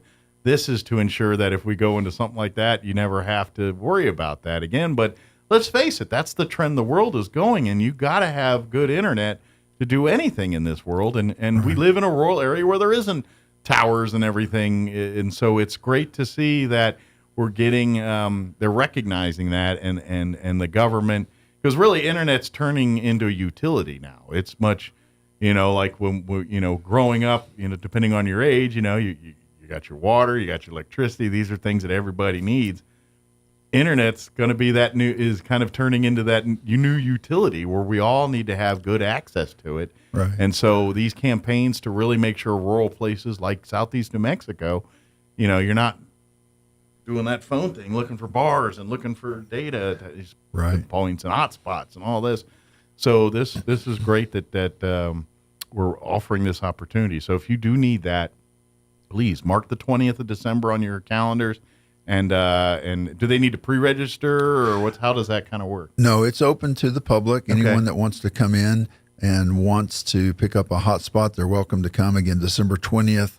It'll be in the afternoon and evening on that day in our Instructional Technology Center. Good deal. We'll get more information out in the next month after Thanksgiving about this event. Yeah. But I just wanted to throw that out there for folks to put December 20th on their calendar. The other thing that this grant is doing is providing computer instruction. We're also providing some computers for individuals that take the classes, and we're partnering with West, for example, is one of our community partners. Yeah, good, We've held some of these giveaways in Dexter, Lake Arthur, Hagerman, and in Roswell, and this will be our largest one to date. Good. In So Roswell. December 20th. And if you're not familiar with hotspots, they're basically allow you to give you an internet port. So if you've got your phones or your laptops or whatever, they can kind of glom onto that to pick up internet, Wi-Fi internet. And that way, and they work anywhere. That's the great point, especially as technology advances and you see things like Starlink and all this, and where they're able to bring high-speed internet to remote areas, that's where the technology is going. And so these hotspots allow you to access that kind of stuff, even if you're in the middle of nowhere. And they generally work pretty well at getting you some kind of internet out there. Obviously, there's deader spots than others. It's just the way the world works. But But eventually we're going to get to a point where I think that coverage, the grid will be fully established. And, that's, like I said, it's a utility. It's getting to be a utility at this point. Most humans are getting to a point in life where you cannot function in society without some kind of internet access. So. Well, and that's really what drove us to apply for this grant a couple of years ago. And it took over 18 months before we got word that it had been granted or approved. And during that time we applied, it was in COVID. And back in 2020, when Mike Gottlieb was serving as the superintendent for the second time through with the RASD, he did a survey that showed in Roswell, the RASD community, 53% of the families did not have internet capability or computer capability to have online instruction for their children. And if you remember, I remember seeing a lot of families with kids just kind of hanging out in school parking lots, right, to try to get onto the Wi-Fi because that's the only way they had access to it. And and it's sad to see. When people are trying to get educated, they shouldn't have those kind of hurdles. It should be available, and this is what this initiative is, this grant money, and this is what it's for. So if you do not have access to internet, please make plans to attend here on the 20th. Let's get that situated for you. Let's get to a point where we can, because the world really opens up to you. Like if you need benefits and need some of these things, having your phone with an internet connection can plug you into a lot of that kind of stuff. Absolutely. So please mark the 20th on your calendars. I know some folks are like, I don't want the internet. I get you. Less is more with me too. If I could chuck this phone in the river to not, I feel that pain. But we live in a world where if you want to do the basic things, paying your water bill, paying, just basic, even to have access to entertainment or have access to, the days of the cable coming in or the phone line. Those are starting to be passe. It's all coming through internet now. So if you're wanting a house phone, if you're wanting TV, if you're wanting those ways to stay plugged in, internet's the way to go now here. The less and less of you buying the TV with the antenna and the signal, that's not the way the world is anymore. It's just not. And so this is the replacement for that. So please, if get a hotspot. It is going to be the way you stay connected to the world. And it's already getting closer that way. I'm going to say in 10 years from now, it's going to be the only way. Right. Just my guess. So I think the other thing to mention is registration for the spring classes is ongoing. Now's the time to get, and this is the best time. Not when you wait till like Christmas break or coming back from Christmas break. That's when everyone else does it. So it's kind of a bit of oh man, I got to hurry and scramble, a little bit of pressure and stress. Now, people aren't thinking about those things. Right. So if you're kind of ahead of the game, if you're already registered, you can sign up for your spring classes now. If you have not registered for the campus, this is a great time to get that done and get registered and then get your classes signed up for making the spring semester your first semester at NMUR. But this is the sweet time to do it because the staff's more available, more attentive to be able to help you with scholarships and signing up and the process of all that. Whereas here in a month, everybody's going to be doing the same thing you are, so their dance card gets a little busier. Absolutely. So please, if you're thinking about this stuff, save yourself a little stress and headache. Do it now, and that way, when everyone else is scrambling, you're just smooth sailing, navigating your life, doing your thing. And while everyone's trying to run around with their hair on fire day one of school in January, you're kind of like, hey, I've already got it done. I've already even meandered and found where my classes are. I'm just walking to where I'm going, and you're going to find that it's going to be a lot more smoother sailing for you doing that. Now, if you work best under last minute, I know some people like that. So be it. God bless you. Do your thing. But if you like a little prep time, a little time to kind of study and relax and understand what's going, now's a good time to talk to some of the staff and things here at the campus. Absolutely. And for the credit classes, the academic work that you want to do to earn that certificate or degree, and we have lots of different options in terms of the ability to go in, do even a semester program and be able to get out and get employment on the academic side. So we have some programs like phlebotomy, for example, that's a 1-semester course, and you do that. And once you get that certification, that as far as phlebotomy goes, that world opens up to you real easy. Absolutely. Because you're now certified and therefore hireable in that industry. So. Yes. And then we are putting more emphasis on our non-credit workforce training. And so we've moved our CDL programming to non-credit starting in January. Okay. So it's going to go from an 8-week program of study to 5 weeks. And so we're going to be able to do more of those throughout the year than what we've been doing. And we're thankful for some funding that's going to be coming from the state. Good deal. To help us with that workforce training. Well, and effort. this is all to meet demands because we all know, and even when jobs are scarce, there's still always hiring CDL drivers. You know what I mean? There is never enough CDL drivers, it seems like, especially in our part of the country here, whether it's the oil field or many of the other farm and ranch or corporate world. CDL drivers are needed. So I'm guessing this is really out of necessity because we need to get more people trained to do the CDLs. And for folks looking for a career, if you're pursuing your CDL license and once you get that, you can write your own ticket in a lot of places around here. So that 5-week course could be the difference between just trying to eke out a living to living pretty comfortably and kind of starting to think about other goals and things in your life and starting the family or adding to the family or paying for kids' college and things like that when it's their turn and all that. Right. Well, when you think about the transportation industry in the United States and the long distances that we have to transport the goods, the CDL driver and operator, that's something that's essential to our society right Absolutely. now. Yeah, absolutely. So to have that certifications under your belt, it can really, and then you can work from there to get your, other endorsements and things if you're pursuing something little hazmat endorsements, things like that. But to have that CDL, it literally, and businesses that are looking to hire and they see someone that has the CDL, and because it's so desperate where they're willing to train people, pay for the CDL. If you already got one, they're going to hire you on the spot, in a lot of these businesses and things like that. So look for signing up for some of these. And now that they're 5-week courses, like you said, there are going to be a few more of them. So if you're having trouble getting in the deadlines on some of that, that should loosen up a little bit here for this next semester.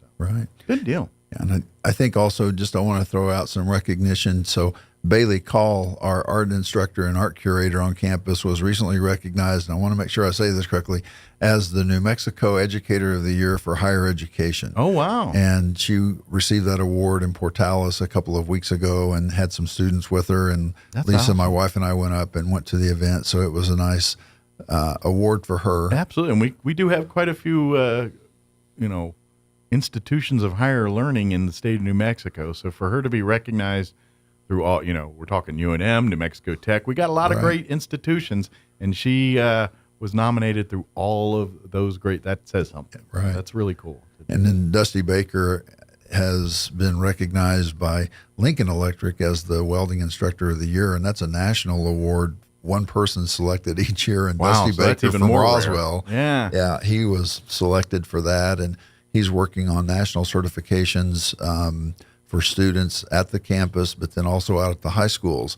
And these certifications, it's a program called NC3, is a process where a student can learn specific welds, and when they finish a certificate program, they get a certificate that shows the welds that they have completed on the back. Okay. And then we can do credit for prior learning, basically, if they transfer from the high school dual credit welding classes into the campus. Good deal. So it's kind of their little calling card afterwards, too. Absolutely. It's like, are you specialized in this? Yep. See, it's right here. Yeah. They have to show proficiency in the welds that are on that particular certificate. For people that don't know welding, there's so many different types of welding and styles of welding. And welding's a very broad term.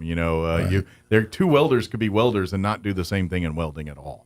Yeah. But they're both welders. It's very much like that. And then one other thing I have to just brag about, and it's something that the competition on this is just so tough every year to figure out which program is quote unquote the best. But our nursing, and the way they determine this, our nursing program this year, the students, the graduates, this last academic year, and the ones that graduated that took the test, 100% pass rate on the first time. Every one of them. That's excellent. Yeah, good. Passed. And so we'll have a graduation in December next month, and then we'll have a larger class that will graduate in May, and we're just very thankful for the opportunity for those nursing students to get out and go to work. And that's another industry where those students will be coveted right out of the college here. They're going to have no problem finding a career locally, or if they want to spread their wings and travel. Obviously we want you to stay local because we kind of like here. But if you I get it. Young people want to see the world. You could get that. You get your nursing certifications here, and then go to wherever you want to. It'll take you wherever you want to go. But if you want to be here at home, we've got lots of healthcare institutes that are looking for certified nurses that they're hiring on the spot right now, and they're I'm sure they're knocking on the college doors like, hey, they ready yet? Come on, bring them on. So again, another, if you're looking for a career to pursue, and you're wanting to know where you can make an impact right away and making good income for yourself, CDL is one way, but nursing is very much another way to do that. And granted, you gotta be good with bloods and guts and things, which if you're not, then maybe nursing's not for you. You can stick to the CDL. But it really, these are two careers that you could get the education and training for right now at ENMUR and easily be making a very good living and setting the table for a great foundation for whatever your goals are next. Right. So. Yeah, and that's something I think about on campus. Our mission is to enrich lives through learning. And what I think about every day is how we can improve that individual in Chavez County's opportunities and the opportunities for their families, and then also improve the community. Mm-hmm.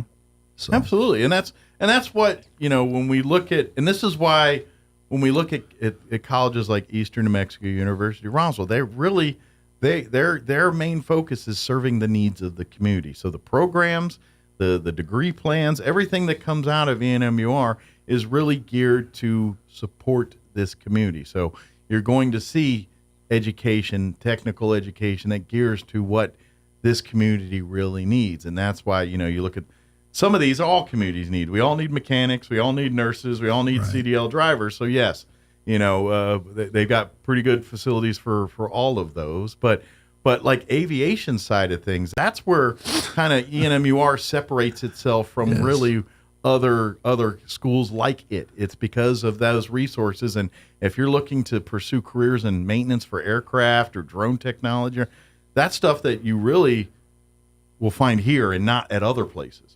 So that's what's really cool about. So, if you're wanting those kind of things, you don't have to go to some place in California or back east. It's in Roswell, New Mexico, right here, and getting that kind of stuff. Yeah, there's two, what they call Part 147 FAA certified aviation maintenance technology programs in the state. One is in Albuquerque at CNM, Central New Mexico Community College. The other is here in Roswell. Our program's been there for 50 years. And once those graduates get out, they can take that A&P test, get their license and certification through the FAA. They can work worldwide. There's such a need in aviation maintenance. There's only one other way I know that you can do it more affordably. It's going to cost you some time. Is join the United States military. That's the only other way you're going to get an A&P license any easier. And I don't know if easier is the right, cheaper. Maybe that's the right word, cheaper than doing it through ENMUR, because the other way is you got to sign up with Uncle Sam to do it. Absolutely. Absolutely. Which is a good thing too, but not everyone's ready for a life in the military. So ENMUR is there for you. Right. Well, and just mentioning that, we had a great Veterans Day celebration, and we appreciated everybody that came out. We had Aldo Chavez, who is one of our faculty members' sons, who had been on, I think, 9 deployments during his time as a Ranger in the Army. And then General Grizzle came out and did his presentation, and it was really well received, and we had a great turnout for veterans. And I just wanted to express our appreciation, for the military and the veterans and the families also, because as you know, it's not just the military member, it's the family that gets involved with it. For every member of the military that's doing their job, there's a family that's supporting them, that goes through the worries, the pains, the highs and the lows of life in the military every single time. Yeah, if you have a spouse, particularly spouses, if you have a spouse in the military, you were in the military too. It really kind of are. It's just how the military works. But and that's another thing I love is if you're a veteran and you're going to school here, there are many resources for veterans on campus too. Absolutely. They have stuff for all students, but also if you're a veteran, there are veteran services there, veteran needs. If you need the services, the pantry, those kind of things, they have stuff just for veterans there too to help out that way as well. So if you're a student and a veteran, don't hesitate to reach out to the college for resources there. Take advantage of every single one of them there. That's, as a veteran, you've earned it. You've earned the right to these. This is the small way that we can thank veterans for basically sacrificing their freedoms to defend yours. So that's given this kind of stuff is the least we can do today. Absolutely. So take advantage of that, and obviously, Dr. Powell is a veteran himself, so he understands, what GIs go through and understand that life as well too. So that's and that's a good thing. So that's what, again, getting back to this campus, it's meeting the needs of the community. It's really that it's the opposite of your Ivy League and the highfalutin school where they all brag on the reputation. It's like, my piece of paper will look very important to you when you say that your name is on it. And I'm not saying that's a bad thing.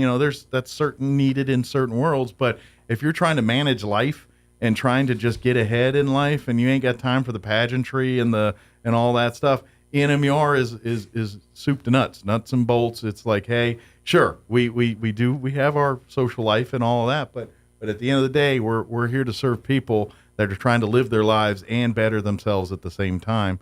That they don't have 24/7 to focus on campus and school life. Right. They've got to raise a family. They've got a job to meet. They've got things to do, and this campus wants to help those students be able to raise their family, work their job, and get their degree or get whatever education goals they're trying to get done at that point. And so they understand that your life isn't all about college, that your life has many facets, and that's really the difference between someone who wants to go to Harvard or someplace. It's like you're there, that's your life. You're eat, breathe, and sleep in Harvard.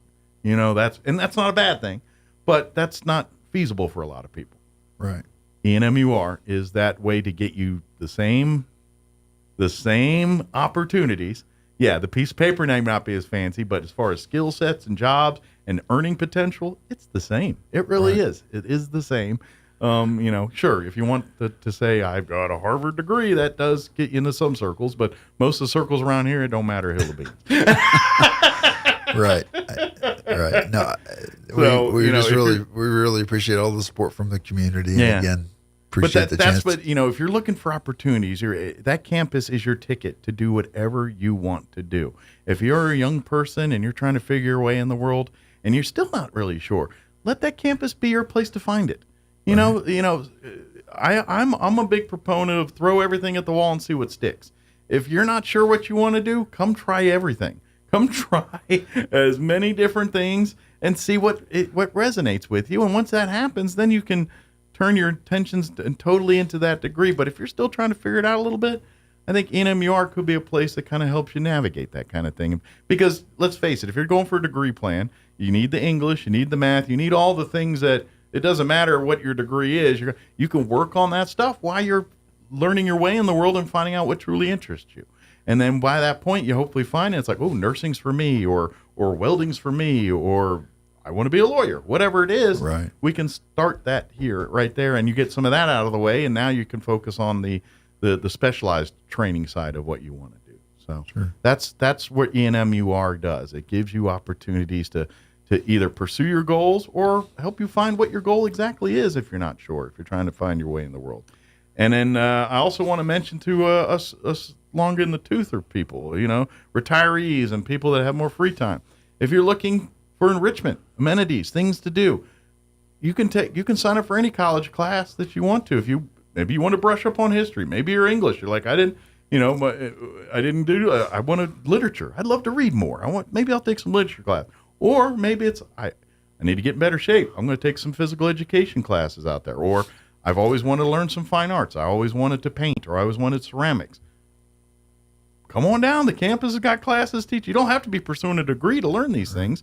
If you're just doing personal enrichment, or you're just looking for, and by the way, if social circles, there's probably a few other people in that painting class with you, or that ceramics class, that are doing the same thing you are, and now you got a buddy.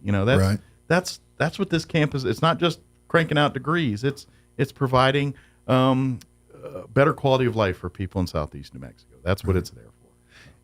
And I do want to mention, the ages we're serving this fall, again, is 13 to 76 years of age.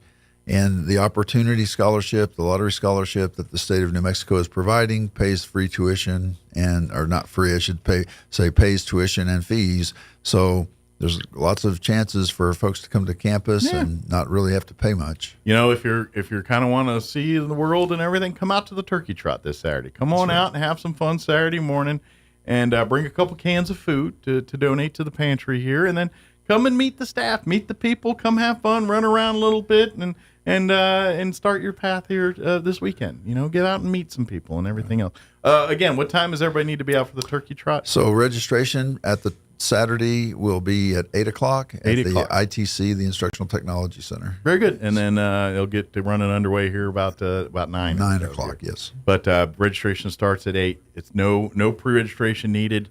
You can just come as you are with your cans of food and ready to, maybe your athletic attire to, unless you want to run in a suit, but you do you. But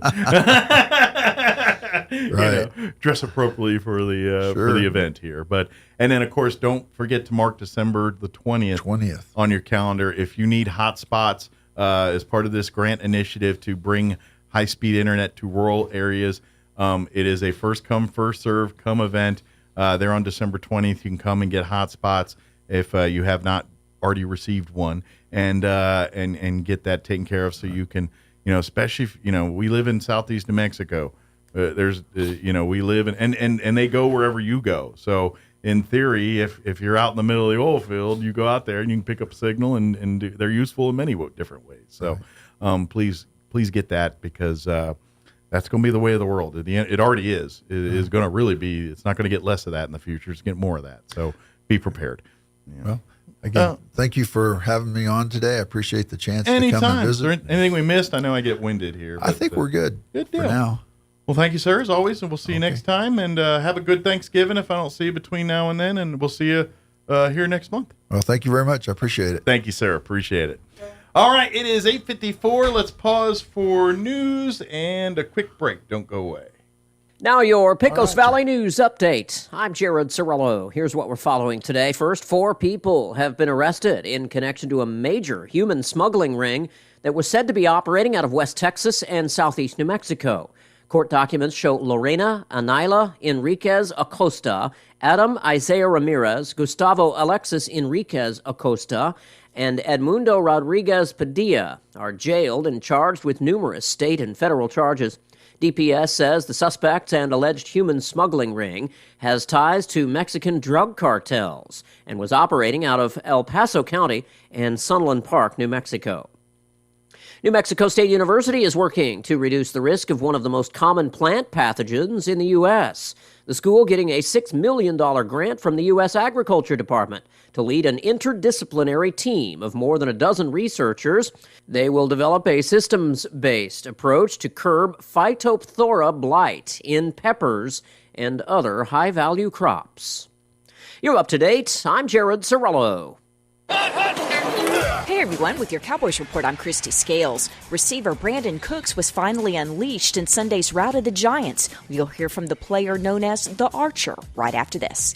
A true Dallas Cowboys fan is there for the journey and the destination. This is the season to make your journey count by flying through McAllen International Airport, the South Texas airport of the Dallas Cowboys. Whether you're flying down for McAllen's award-winning fall and holiday festivals, or you're a South Texas fan flying up to cheer the Cowboys on, make your journey as satisfying as your destination at the South Texas airport of the Dallas Cowboys. McAllen International Airport, above, beyond, at McAllenAirport.com.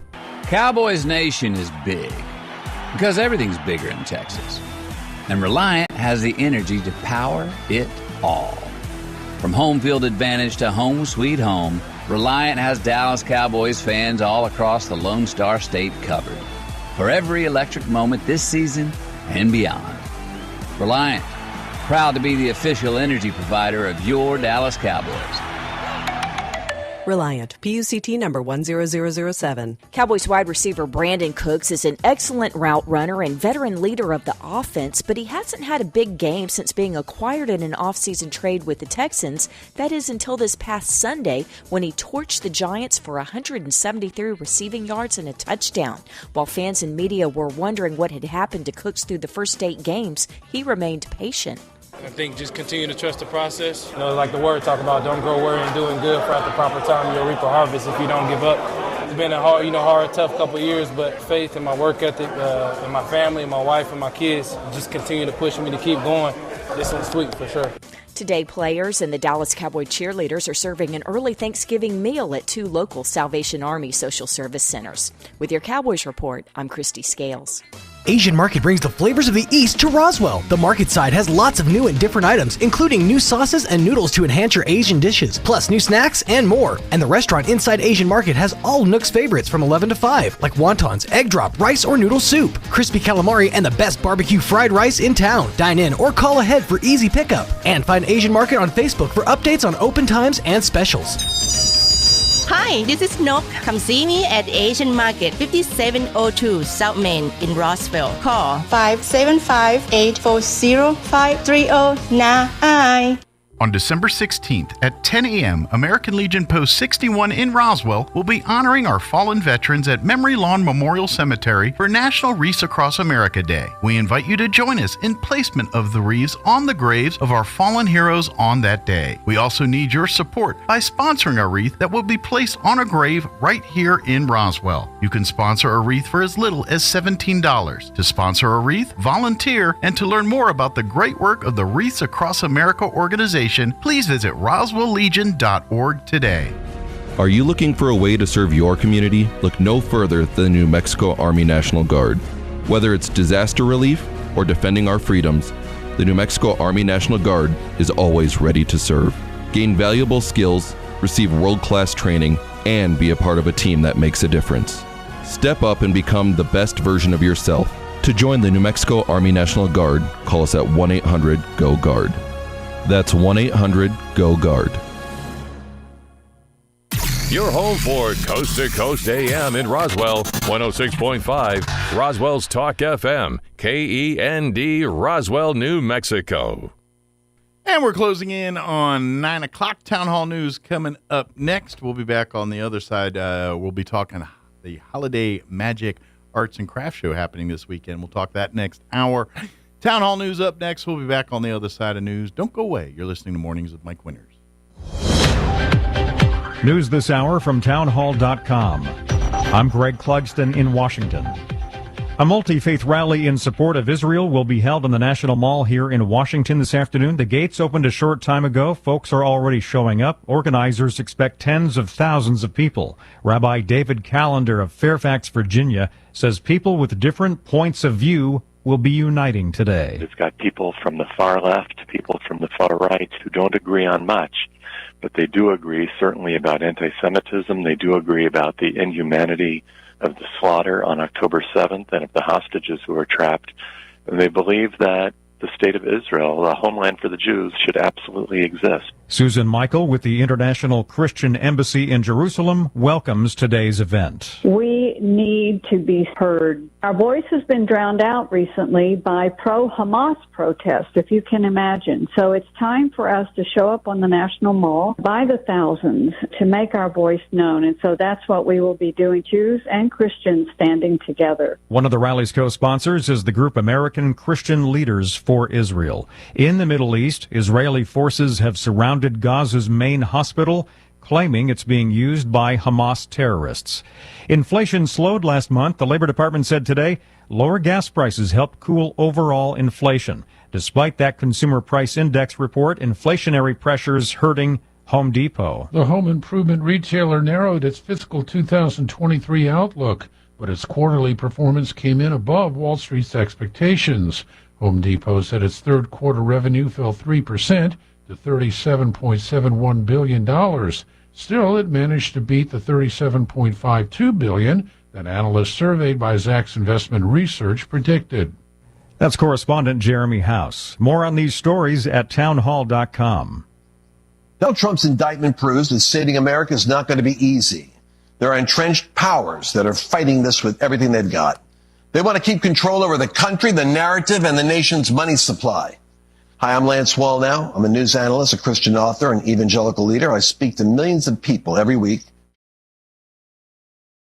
Everybody wants cheap airfare, but where do you find it? You call low-cost airlines. Their prices are direct from the airlines, and they're so low you can't find these fares published anywhere. They specialize in cheap flights, discount hotel rooms, cheap car rental rates, and great package deals anywhere around the world. Wherever you want to go, they can help you get there cheaply and with a best price guarantee. If you want the lowest prices on your airline tickets or other travel services, call now. That's right, call. That's the only way to get these rates. Experts are standing by 24/7 to get you the cheapest airfare and hotel rates available. So don't wait. Call right now for the lowest travel prices anywhere and for great last-minute travel deals too.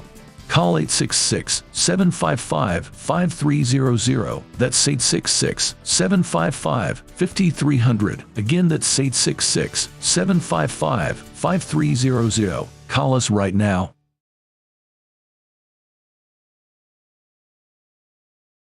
His assets to get loans and insurance. All deny wrongdoing. After court, Donald Trump Jr. said the lawsuit was politically motivated. Every day there's going to be another nonsense, another lawsuit. They're going to keep trying. Reality, fact, that doesn't matter because that's where we've gotten in a politicized country. Julie Walker, New York. Poverty experts say the Biden administration has been slow to act as millions of the poorest Americans have been erroneously booted off Medicaid in recent months. News and analysis at townhall.com. An effort to impeach Homeland Security Secretary Alejandro Mayorkas for his handling of the southern border has failed in the House. Georgia Representative Marjorie Taylor Greene forced a vote on impeaching Mayorkas to the floor through a rule that allows any single member to force a snap vote on resolutions. Impeachment is usually reserved for grave misconduct in office. Greene, in a floor speech, accused Mayorkas of a pattern of conduct that is incompatible with the laws of the United States. But her effort was tabled for now. On this vote, the yeas are 209 and the nays are 201. The motion is adopted. 8 Republicans joined Democrats to send a resolution to committees for possible consideration, but they are under no obligation to do anything. Norman Hall, Washington. Hyundai has joined Honda and Toyota in raising factory worker wages after the UAW union reached new deals with Detroit automakers. More on these stories at townhall.com.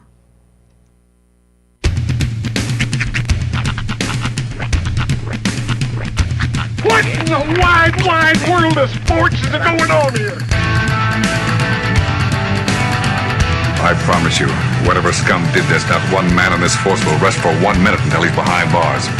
Now let's grab a bite to eat. Yeah, come on. I feel the hot wind on my shoulder and the touch of a world that is older. I hit the switch and check the number. I leave it on and then I slumber. I hear the rhythm ringing through it. Flamenco guitar and cumbia music. I hear the talking of the DJ. The travel listen, what does he say? I'm on a Mexican radio. I'm on a Mexican radio. Broadcasting live from high atop the J.P. White Building in downtown Roswell, New Mexico. It's Mornings with Mike Winters on 106.5 Roswell's Talk FM. Is that what I sound like when I talk? Now, here's your host, Mike Winters.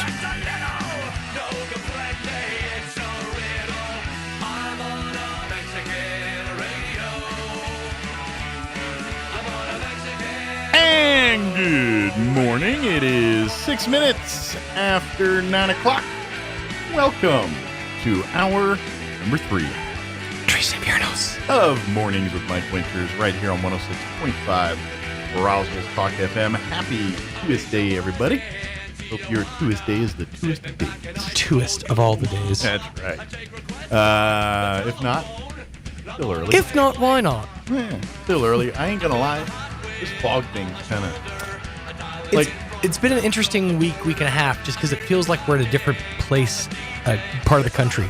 And I mentioned it last hour, rather, that according to our weather report today, like this fog's supposed to linger around to like 3 o'clock. Really? Like fog lingers around till 3 o'clock in southeast. That is odd. That is odd for a fog to hang out that long. Yeah, that is not. We ain't in like London. Yeah, what are we in? Fully London town. Yeah. Like, what's going on, Harry? This ain't right. But I enjoy it though. It's out of character for Roswell. I just don't believe it. I don't buy it. Yeah, I don't believe that it'll be foggy till 3 o'clock. Here's what it is. We're on low power right now, so the area around us hasn't rendered fully, and that's why the fog is here. It's needed to cover up the bits that haven't quite rendered yet. Oh, I got you. I got you. So we gotta wait for we're basically in EverQuest right now. We gotta wait for the processor to fill in the background. Did you ever play that game Myst back in the day? MYST. Yes, I played it for a hot minute. Everybody had their time with it. I was never into the Myst thing, but like every one of my friends was like, "Oh yeah, I spent my time with Myst." Yeah, I NQ Roy. I think I played it. I was just going to say Silent Hill because that's the quintessential example. I mentioned that the other day. We were driving out to Blair's Trading Post. I'm like, gosh, this feels like Silent Hill. Like just the area hasn't rendered fully, so they moved the fog in. Yeah. But no, did you ever play any of those games like Myst or any of those back in the day? No. Myst might have been before your time, but it's very much kind of in the same realm as like EverQuest. Okay. Those types of games. Yeah, I remember playing Myst. I don't remember anything about the game. game. I just don't remember not digging it. Myst with a Y? Yeah. MYST. Yeah. I remember it was more of like a puzzle game, maybe like kind of like Zelda meets EverQuest, kind of that vibe. But like everybody I knew back in the day was playing that. Huh. It's Tetris's fault. Yeah. It's all on. Blame it all on Tetris. You know who I blame? I blame Qbert. Qbert? Yep. Qbert was awesome. Well, Tetris was the Russians. That's true. That's actually a very interesting story. Yeah, I watched the one of my favorite things, and I highly recommend people do it. You can catch them on Hulu. The History Channels, the things that made America, and there's different genres. There's the toys that built America. There's the men that built America. There's the foods that built America. I feel like there's another thing that built America that I'm missing in there. They're all excellent. And the toys that built America. That one had one about Tetris. Yeah. And it was about the guy that was basically, he was working for the Russians, and they put out a movie like last year, like a full blown, on the Tetris movie? Yeah, I think it's just called Tetris. I'm not sure. Well, basically he was working for the Russian government, doing the spy stuff and the computers and all that, and on the side he was using these Russian computers to make his Tetris game, and then he basically had to escape the Iron Curtain to get the Tetris game to what it is today. Right. And I wonder if that guy made. I don't remember. Did he? It's like Iri Petrikov or something like that. I can't remember his name exactly. But he did make money off of it. He eventually he broke out of once the Soviet Union fell. He kind of, I think he came to America and was seriously backed the game and sort of became a personality behind it. Yeah, so to speak. So he did get to see the fruits of his labor and make money off of it. Yeah. Unlike I haven't seen the movie, but that's how I understand it. Unlike the Pong guy, right? Who did not. He did not, because he sold it to Montgomery Ward, who tried to make it this other thing, and it didn't work out good. And Atari went in and stole his deal. So the guy that actually created Pong got his idea ripped off from him. Atari and all them basically took his idea, and so even though he created it, he really didn't make any money off of the Pong game. So no. Anyway, and Atari Toys that built America. You learn stuff like that. Right. You really do. The gaming industry was a lot more cutthroat back then. Oh, very much. Yeah. Like I actually watched the Toys That Built America about the Nintendo and the Sega and stuff. Well, business in general is cutthroat. That's the thing that people don't get. No matter the industry, whether it's toys or cookies, it's cutthroat. It is. Yeah. It's okay. So it's not exactly a factual representation of what it was, but if you want to know kind of what it was like to be a game designer back in the 80s, there was a show that used to air on G4 called Code Monkeys. Code Monkeys is very much. Is 94 still a channel? It's not anymore. Okay, No, they tried for a quick minute, but they failed again. A show called Code Monkeys, but it's about these two. That's not 80s though. That's more like early 2000s. No, that was very much the 80s and 90s style of games. But it was about this company from the 80s called Gameavision, and these programmers that work at this place, and how underappreciated and underpaid they are, and how they're just code monkeys, literally the title of the show. But that's basically kind of how people were looked at back in the, is game designers weren't like lauded for their skills. Well, the whole show's animated in this like pixel art style. 8-bit video game if style. you ever, again, I watch a lot of documentaries. I saw one on Atari. And that company started out, really, those programmers, they're all beating at kids. Yeah, Nolan Bushnell was the guy who started Atari. But basically, it was a high school 13th grade was basically how Atari ran during that time. The guys, they made some money, for their, because these kids were all 21 years old. They were young children. Well, I think, didn't Bushnell have some involvement with Apple at the very beginning, and that's where he got some of the startup money for Atari? Yeah, I think some of that, but when they created Atari, they basically, the game creators were kind of like little rock stars in that they lived a very like loose lifestyle they used to come, I know it seems a little not as a big deal nowadays, but back then, like the Atari, the guys would show up in shorts and t-shirts. Yeah. They'd be drinking. Look at the Steve Jobs movie. That's a great example of how they literally college age. Yeah, it was like a college dorm. Rolled in off the streets because they had but some it was Atari and programming they were making, knowledge. And then when and the ones that came out with like some of the games that got big, they turned into pretty some of those guys got paid. Oh yeah.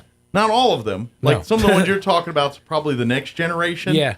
But that first generation of Atari programmers and stuff, they were little rock stars. Yeah. For sure, yeah. Yeah, those guys were little rock stars, and they were probably making six figures, and they were 20 years old, and they had the whole world in front of them in California, of all places, Silicon Valley. Right. So, they were living like rock stars. Fun fact, same guy, Nolan Bushnell, who started Atari, also opened Chuck E. Cheese.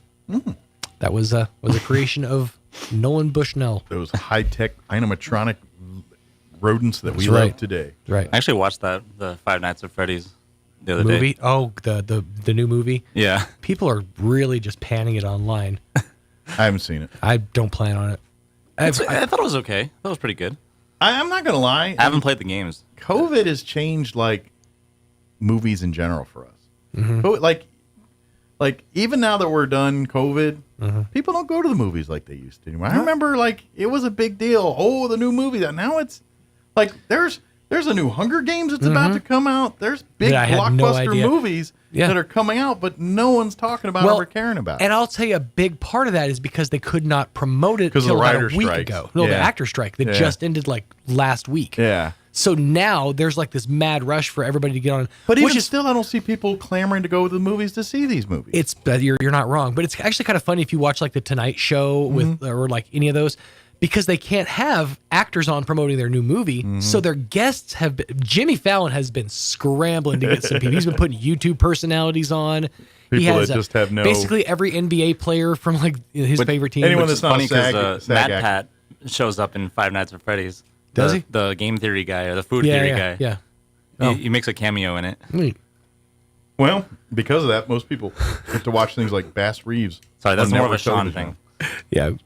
But yeah, no, it's I completely derailed me, Roy. I'm not gonna lie. Yeah, I know what you're talking about. Because you said YouTube personalities. Well, yeah, but he's had thank you. He's had just on Fallon a bunch of just randos because he can't have actors on. So it's just been really funny to watch him scramble. But they wanted to come back. Yeah. Well, I guess Drew started all that, huh?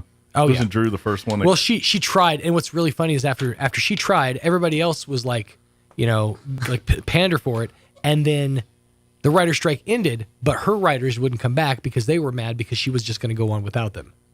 So they were like, nope, screw you, I'm out. Good luck saying anything funny or relevant on your show because we didn't write it for you. Because we ain't doing it. Well,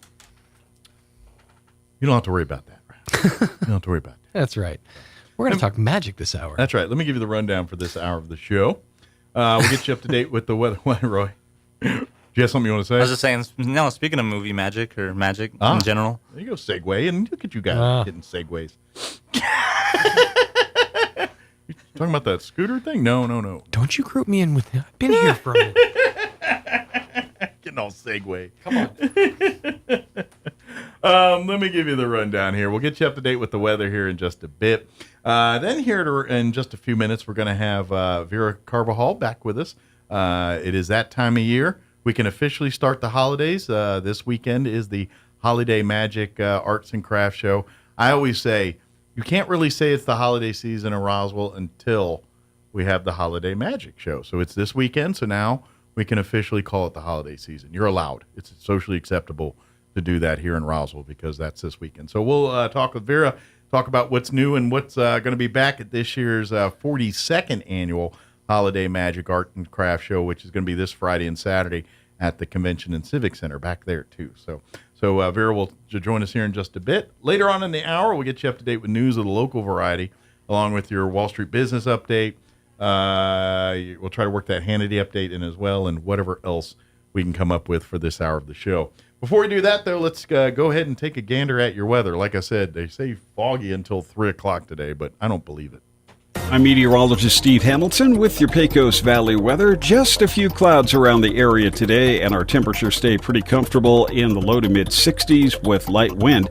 Like a little fog overnight and a few clouds drifting through with low 40s, and then high pressure is in charge on Wednesday, upper 60s and low 70s, and we get lots of sun.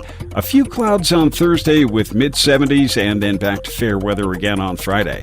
That's your latest forecast. I'm meteorologist Steve Hamilton. Thank you, Steve. Currently 51 degrees and still a little foggy out there here in Roswell. Humidity is at 89%. Winds currently out of the south at 8 miles per hour. There is a 10% chance that we could see a little rain before noon.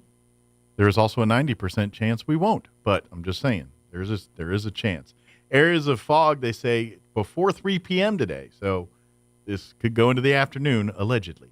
Partly cloudy otherwise with a high of 62 today, south winds 5 to 10 miles per hour.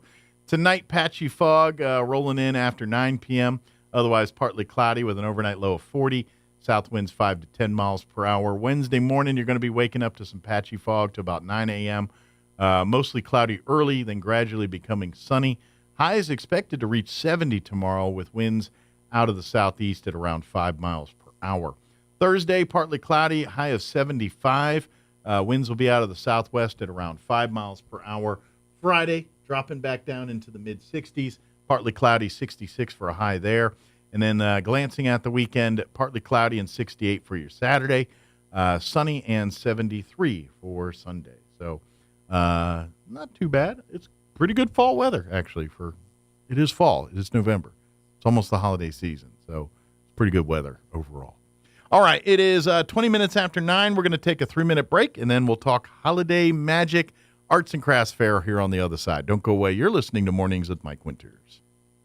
Need new windows for your home? Beware of the sales gangster. Jennifer from Trustmark Roofing and Windows here. A sales gangster is a window salesperson with the mobster mentality. They intimidate, bully, and fast talk you into buying their less than quality windows during a 3-hour pitch. Think I'm kidding? Call a few window companies and see for yourself. Or you can skip the sales gangsters and call Trustmark. We have fair, no-nonsense pricing on our premium windows, and our appointments take only about 60 to 75 minutes. Just long enough to listen to what you need, show you your options, answer your questions, and give you a straightforward quote. Then it's up to you. We can take a no just as easy as a yes, but I'll guarantee you this. No sales gangsters. Sound fair? Call Trustmark Roofing and Windows for your no-obligation spring window assessment. 575-755-7663 or visit TrustmarkRoofPros.com. Trustmark Roofing, we put people first. Coming to the Ocotillo Performing Arts Center Saturday, November 18th. It's been a hard day's night. Yesterday, a tribute to the Beatles. Oh, I believe in than yesterday. The tribute band endorsed by Sir Paul McCartney returns to the Ocotillo Performing Arts Center in Artesia for one night only, Saturday, November 18th. Get tickets and more info at artesiaartscouncil.com. Yesterday, a tribute to the Beatles, Saturday, November 18th at the Ocotillo Performing Arts Center in Artesia. Ad paid for by Artesia Lodgers Tax.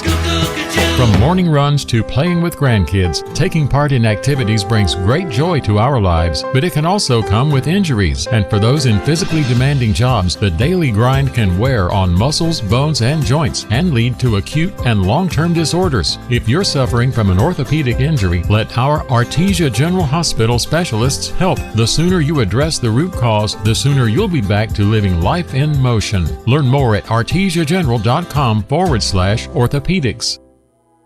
Let's face it, guys, we're living in times where the truth is becoming more suppressed and censorship is increasing at an alarming rate, especially on social media platforms. It's Clyde, and I want to tell you about a safe and secure digital playground we put together just for you. It's aftermath.media. You get access to thousands of Ground Zero archives and podcasts, along with our private social media groups with your basic membership starting at only $7 a month. Each subscription includes tech support, access to the RSS feeds, along with our own chat room and Telegram channel. In addition, the premium membership includes research study groups, webinars, a document and movie library, a live video stream of Ground Zero, a monthly Zoom chat with me, and other bonus content. Be sure to check out our yearly specials as well. Sign up today while you're thinking about it. Sign up at aftermath.media. Again, that's aftermath.media. Here's a Mornings with Mike Winters fun fact. Bamboo plants can grow up to 36 inches in a day. So if you're told you're growing like a weed, you can say, "No, I'm growing like a bamboo." Here's Mike Winters. And good morning. It is 23 minutes after 9 o'clock, and joining us in studio this morning, it must be that time of year again. Yes, it is. Vera Carvajal back with us. And as I was saying earlier, you can now officially call it the holiday season in Roswell, New Mexico, because this weekend, beginning Friday, the Holiday Magic Art and Crafts Fair, the 42nd annual, is back in town. So, yes, it is. Vera, thanks for coming on. Welcome back. Thank you for having me. Glad to see that the 42nd annual is back in the fair. And if you've never been to the Holiday Magic Arts and Crafts Fair, shame on you. You got to at least go one day and check it out. It is, I'm going to argue, one of the coolest craft shows for holiday and gift and all. I mean, it's so much more than Christmas. I mean, it's Christmas centric, but it's not all Christmas related. And but if you're looking for artisan made jewelry, crafts, foods. The pumpkin roll. I hate pumpkin. I hate pumpkin. Don't like it. But I will eat a pumpkin roll every day and twice on Sunday. I love sir. But if you love the homemade foods that you really only find it, like there's certain bakers, cooks that only come to this and do the food at this event. Exactly. And people rant and rave for it, and you can only get it here. So it's highly coveted. If you want the food, I ain't gonna lie, Friday morning. Exactly. Saturday morning, those are the days. You wait till after, you're going to be probably left holding the bag. That's what vendors, that's what the public comes for. You know, they have their following. Yeah. You know, Miss Debbie has her following. They're going to come in first thing, and they're going to just clean it out. They won't even accept it as an official holiday magic event unless they're there doing their thing. Exactly. That's exactly right. But good news, this year's Holiday Magic event is back at the Roswell Convention and Civic Center. Yes, it is. It will be this weekend, Friday from 10:30 a.m. to 6 p.m., and then Saturday from 9 a.m. to 5 p.m. Like years past, there'll be a small admission into the door. That money goes to nonprofits, youth, and you have several different organizations each year that you, and we'll talk about them here in a minute, but every year that you guys focus. So when you pay your little door admission fee, that's going to our local charities, and then you can come in and shop until your legs fall off. Exactly. We're hoping that they do that this year. But it will be at the convention center, so it's right downtown here. It's right downtown. Plenty of parking behind the convention center. There's going to be lots. Come a little hungry because there's going to be lots of food. There's going to be lots of food. Yeah. We've got some food, additional food vendors that are going to be in the show. Some new ones for this year, Some new ones coming in, yes. All right. We're going to have fudge. We're going to have pumpkin bread or banana bread. Okay. We're going to have, Which is a variety of a close stuff. second to the pumpkin roll. Yes. So, yes, it's going to be excellent. We decided to take in a couple of more bakers. Good deal. Yes. Well, and too bad we can't get them to bake there.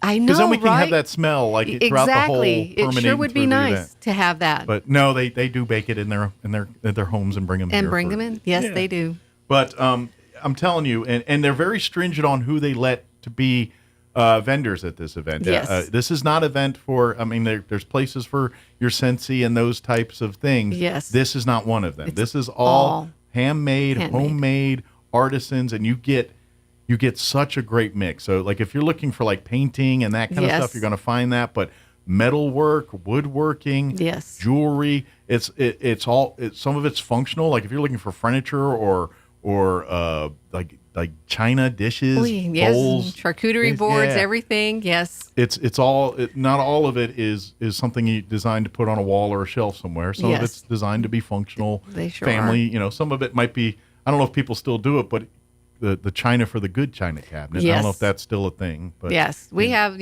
some pottery. We have ceramics. They're beautiful work. Yeah. Some of the stuff that they can do with ceramics, I'd never heard of horsehair ceramics. We have very talented people that come and your vendors, most of them are all local here. Some come from other neighboring states and things like that, but it's pretty much all southwest. Southwest. Stuff. We've got quite a few from northern New Mexico. We've got Texas and we've got Arizona that we got this year. And they come every year just for this event. And they come every year for this event, yes. And some of them, like you said, have a following. Our food ones definitely do. But, especially like your ceramics or something, those things that people love to keep as gifts. Or if it's functional stuff that, oh, dang, that cup broke. Yes. And they want to get the replacement cup. They come to our vendors and they will be glad to replace it for you, fix it for you, whatever you need done. Or even commission work. You know, like if you buy some of their wares here this weekend, but then you're saying, well, I got a friend that would really love, could you make me this? And a lot of these vendors are very much, so you can establish relationships with them and dive a little deeper into what they have and things exactly. like that. So exactly. That's the cool part about this arts and crafts weekend. We have a candle guy that, he has his following here. Yeah. He comes to the show. So many people come and say, I just came to get my candles. And candles are leaving that building in cases. It's like, my goodness. So, yes. Now, in all fairness, there's a lot of people that come and say, I'm just here for this. And they get this. And they get it. But then they got a few, I need to make another run because my trunk's full. Yes, exactly. But because there's so much beautiful stuff. And I get it. You're doing a little Christmas shopping, but you're like, screw them. I want that in my home. You know what I mean? That's what I do. Absolutely. So I guarantee it. The real challenge is just buying Christmas gifts there instead of getting a little something for you, which is A-okay. Yes. But the temptation will be very difficult. I'm not going to lie. Difficult. That's going to be the biggest challenge of the weekend is you're like, I need to focus on family and shopping, not what I want. I try to do that every year. I try. I fail every year, though. I fail every year. But the beauty of it is then you get to know the artist. Like, look, I'm shopping for Christmas this time, but after Christmas, I want something for me. Can I get in touch with you and contact you? Exactly. So. That's what we work out. They're our family. Yeah, it really is. It's a family. They're our family, and we can call them anytime throughout the year. And that's what and that's about relationships. Exactly. Because these vendors, and this is for some of them, this is their living. They go. And this is their time of year where they'll go to different communities and offer their items. But the fact that some of these vendors come back year after year is not only a testament to people like their products, but the fact that you guys offer them a great place to do that. Yes. And because sometimes when you get into these craft shows, some people that run these things run them in a way that they're looking to make profit and at the sacrifice of their vendors and things like that. But like you said, it's a family. It's a relationship. It is. So they come back because they know this is a good place. We're going to make money, but at the same time, good people, it's a very family thing. They get what we're doing here. It's exactly. A lot of these folks, this is an extension of their own families, and they're kind of bringing you into that. They support us so much. Yeah. Our vendors, they sure do. They come back every year, and they know what we're doing is for the good. Yeah, and You know? I think that's why we can say the 42nd annual Holiday Magic, Yes. because we've had over the years some great people running it. You know, like you've been Yes. doing it the last few years, but you've had some people Yes. before you that have Miss really Joyce. kept this thing going here. Yes. and so now the baton is in your court here. Yes, it is. At some point, Vera's going to hand this off to the next generation. Exactly. It needs to go to the next generation. It really does. You And- know, the young people need to step up. But you know? and that's what but that's what this is. It's really generations of people doing this event, and it's got that history, that love behind it, and that's what makes it Exactly. just a little bit more special Yep. than some of the other events and things that happen. It sure does. like this here. You know, it sure does. You know, there's a reason why we talk about the pumpkin rolls and the fudge and all these things every year, because they're delicious, but those are the memories. Those are the things that memories. create. You know, those create the memories, and people associate that because they know this is like, I've had pumpkin rolls, but they're never as good as the ones at the Holiday Magic Arts and Craft Show. you know? Yes, that's exactly right. You know, there's some places you can go, and she bakes them herself, and Yeah. I mean, people come back and they'll tell us they're the greatest pumpkin rolls that we've ever had. Yeah, it's really, and it's nice. It's for our vendors to hear those compliments come. Well, see, you know? that's the problem. Yes. Because she can only make so many, and the Yes. other vendors and other people are equally coveting the same thing that you guys are. So that's why I say the early bird gets the worm. They sure do. They really do. They need to get there quick because they go pretty fast. They are in demand. They're highly coveted. Yes. And you just can't make enough pumpkin rolls to satisfy that craving. Exactly. She could make 1 million of them, and 1 million would be gone. I Yep. guarantee it. Yep. And she does it every year. Every year, they wipe her out Do clean. you think she gets tired of them or sick of them after a while? No. You I think it's. after a while. I you mean, get a this little- is her passion. Sure. You know, it's her passion. She probably doesn't eat 'em as often and she anymore. does it year round for different organizations. Love that. You know, and stuff. She does it for different organizations. But now, granted, I'm biased to that, but there are Yes. so many traditions, so many things. You're talking about like the candles and the fudge. And, Yes. You know, that other people have that's mine is the pumpkin roll, but everyone has their favorite thing. And that's They the do. beauty of the Holiday Magic craft show. That's Yep. just what it is. It's unique. It's tradition. To me, when you think of Roswell and our customs and traditions, Holiday Magic is always part of that to me. You know, when Yes. you think of this time of year, that must be around time for, you know what I mean? Yes. It's like we got our UFO festival in the summer. We unfortunately the Christmas Railway is not coming, but that was kind of being a tradition this time of year as well Right. too. But the Holiday Magic Art and Crafts Show is part of that. It's to me, it ain't Christmas in Roswell until you have that. That's Yes. just how it is here, and it's been so many years. And after 42 years of doing this, they're very well skilled and well versed, and it's probably going to be the smoothest run, easiest to navigate, hassle-free craft show you've probably ever been Oh, to, yes. because it's a well-oiled machine at this point. Yes, it sure is. It takes 4 of us. Yeah, You know, absolutely. it takes 4 of us. So let me ask you this: is it full completely? Yes. Like right now, the vendors are full. Right So if now- you want to get in on the vendor, sorry, you're going to have to wait till next year. Right. But Yeah, we're pretty much full. good, okay. But that being said, we'd love to have folks come out. Now, again, it'll open at 10:30 a.m. Friday morning, again at the Roswell Convention and Civic Center. We'll go to 6 p.m. this Friday, and then we'll do it all over again Saturday morning, beginning at 9 a.m. till 5 p.m. Admission is $3. Yes. Unless you have children under 12, then they get in free. Now, your $3 admission, all of that money goes back to the community. Yes. Talk a little bit about the charities that are going to benefit from that this year. This year we have the Assurance Home as usual. Yes, they're and First Tee staple. as usual. We have them. We have a Christian Men's Fellowship group that we support. Excellent. And our high schools. We do Excellent. project graduation. So youth and adults this year. Yes. Awesome. Yes. So we have Roswell High, Goddard, and Gateway.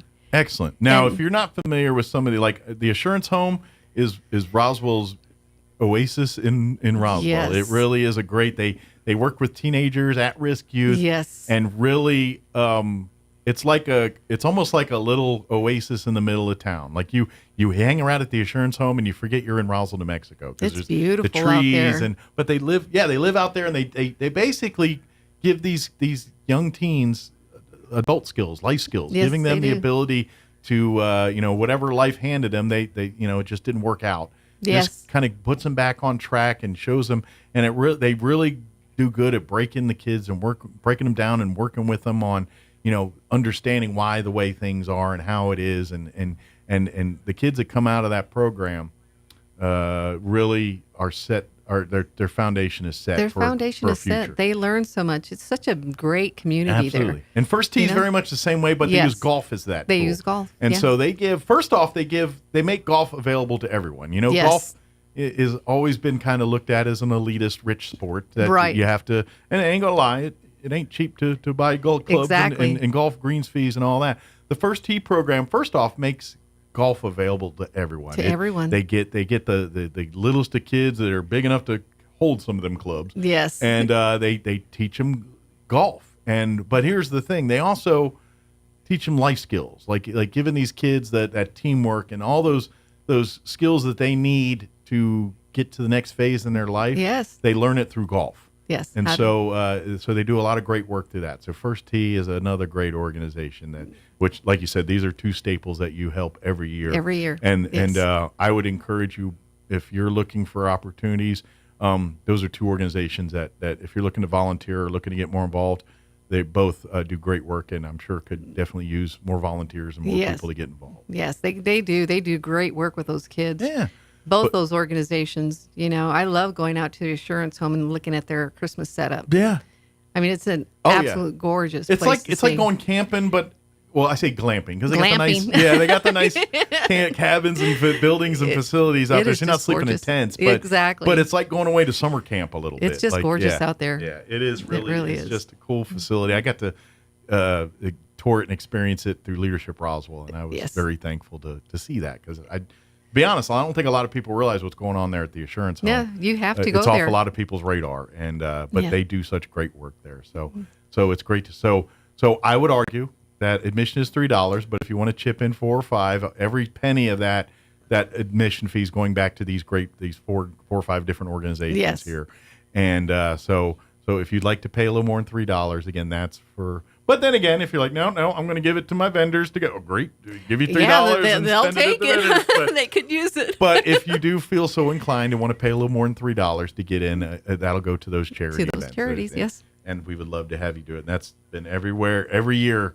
That's how it's been, so people don't mind paying a door fee when you know that it's going back to our. It's going to our the youth of our charities. community. Yep, That's absolutely. what we need to take care of right now. Yeah. Is the youth of this community. Yeah, we can all spend $3 less for Christmas to help great That's right. organizations in our community. That's exactly right. Yep.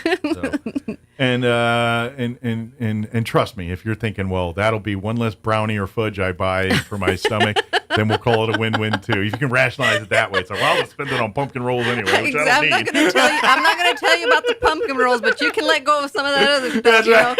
There's candy there, just pass the candy. But I mean, Exactly, those pumpkin too. rolls you have to take. But and of course, like you said, there'll be some food trucks and things if you want to get Yes. something hot and ready to eat while you're before you Boy. need some fuel to tackle the next wave of shopping you got to do.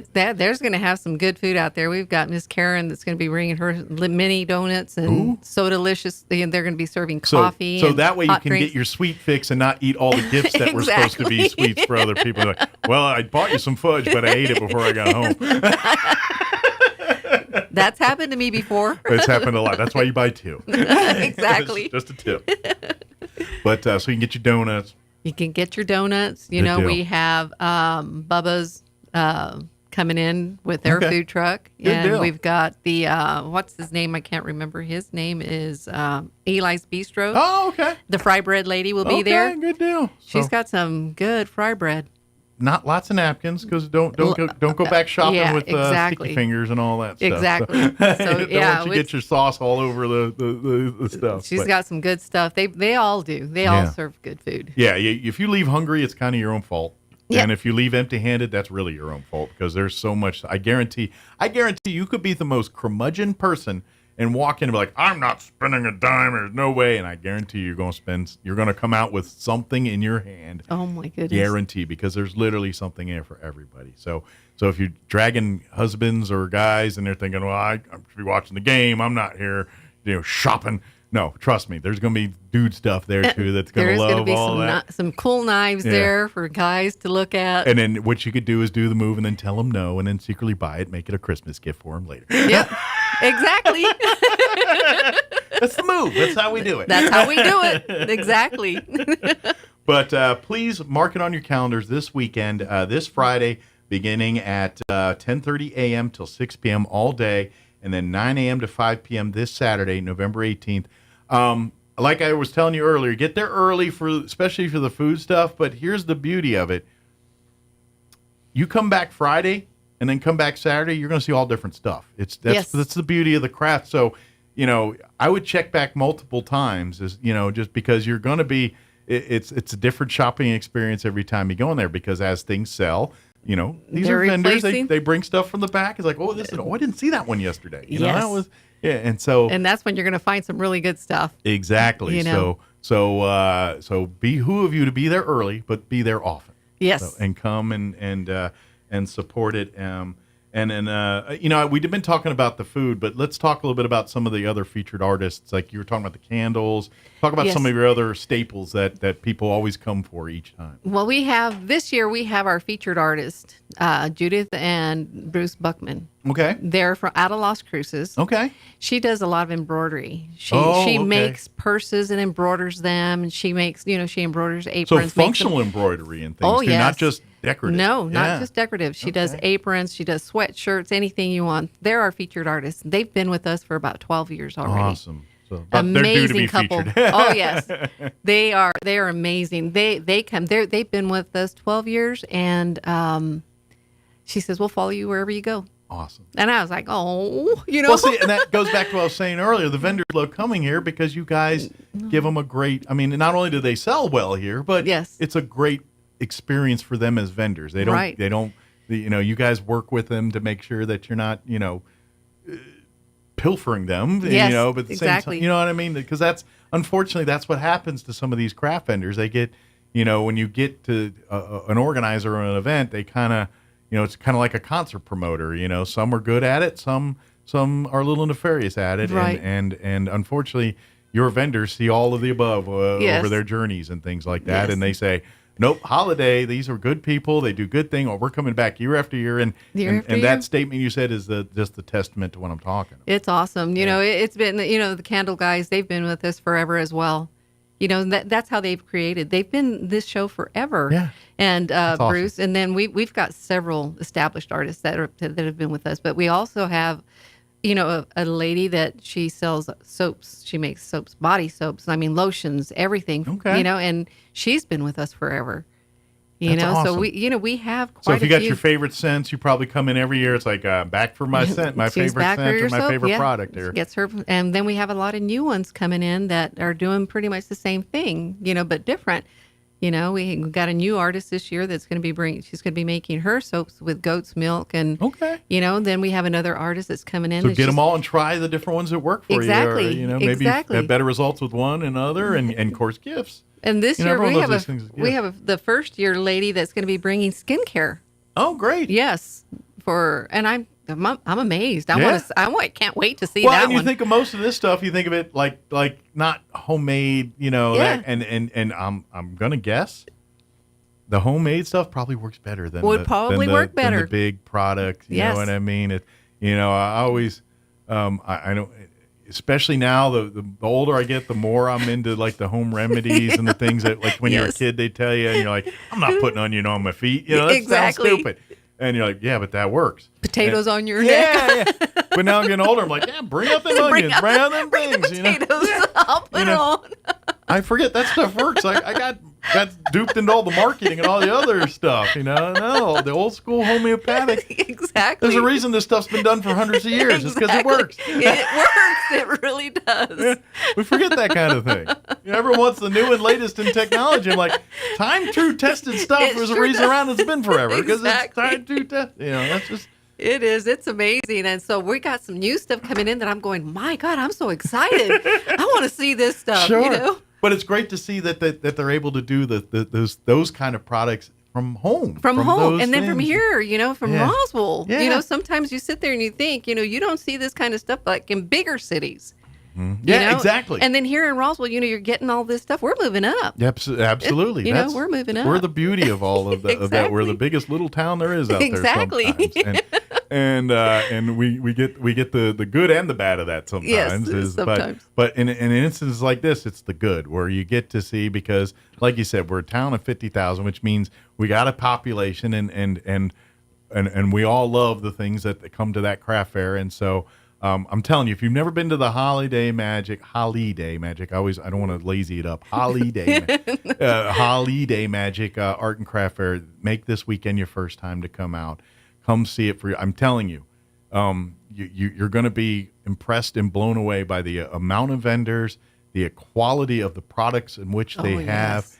and of course, just the family feel-good love fest that really is the Holiday Magic show. It's family. It's a family reunion in some aspects. It is. Where it's like, I hadn't seen you since a year, but you don't miss a beat, and the customers as well too. Like you said, there's people that are loyal to certain artists and vendors out there because they know they've had great success and great love for their products, and they come back year after year after year. So it attests to the quality of what's coming out of there. It attests to the love that's coming from it. Yes. And it attests to just the tradition of what Roswell is, because at this point it is a tradition. The Holiday Magic is very much the tradition of Roswell. It is something we do as Roswellians, or whatever you want to call us. This is just part of what we do, and we'd love to have you come out. And if you're new to the area and have never had a chance to come and visit this, come out this weekend. Trust me, it's the $3 admission is well worth it to helping out our organizations, and I guarantee you're going to find something in that building, either Friday or Saturday, that you absolutely can't live without. It'll be something that you come across you didn't even realize it yet. Yes. Like, wow, what a great idea. So many different things. A lot of ingenuitive people in there too. Yes, I such talent. Yeah. I'm just amazed at the talent that's in the show. Yeah. I really am. I'm kind of jealous. Like, I wish I had that ability to see something. So do I. Like, if you like recycled art and stuff, we have some vendors that do that kind of thing. They do. I love those people that can take something and see something that most of us see as junk, and then see something that has a different beautiful life out of it. To me, I am envious of those We people. have so many of them that do that. Yeah. I mean, you can go, they find things out on the side of the street, and they take it home and they make it beautiful. Yeah. And to be honest, it's kind of a testament to life sometimes. It's like, it reminds us that don't throw out everything yet. There's a lot of good things for it. And just because you're done with it doesn't mean that it doesn't have another life somewhere else or another thing. And it's a good life lesson sometimes. It is. Yeah. And I mean, I've gotten to where I have my collection. I need to start something because I've built up a collection of junk. Right. We all do. Some are better at it than others. Exactly. Like my mom, for lack of a better term, is a hoarder or was a hoarder. And not the creepy on TV kind, but the sheer volumes of stuff in rooms. Yes. I'm doing the same thing. I'm just going, oh my God, Vera, you got to learn how to do something. Learn how to do something, because you got a bunch of stuff here that you need to do something with. I ain't gonna lie, this weekend will not help that habit. No. It will add to that and then some. It will. But trust me, it's such a wonderful experience. Come out. If you never had the pumpkin rolls or the fudge, make this year your first one. Exactly. Because you're going to be back. It's like crack. You're going to get it. You're like hooked, and you're going to want to come back and have some more because it's so good and so much fun. It really is. It's a chance for you to come and touch base with people that it's family. It's what Christmas is about. It's all the little things are rolled into a craft fair. Exactly. And that's really what it is. So. It's been a blessing, to be a part of it. Absolutely. It really has been a blessing. So mark it on your calendars here for this weekend. It's this Friday and Saturday. I know it kind of creeped up fast on us. Most people are like, oh, what is that, in a month? No. This weekend. November the 8th, 17th, and 18th. It'll be this Friday from 10:30 a.m. to 6 p.m. on Friday. Doors open right up at 10:30. And then again, Saturday morning, it opens at 9 a.m. and then we'll go until 5 p.m.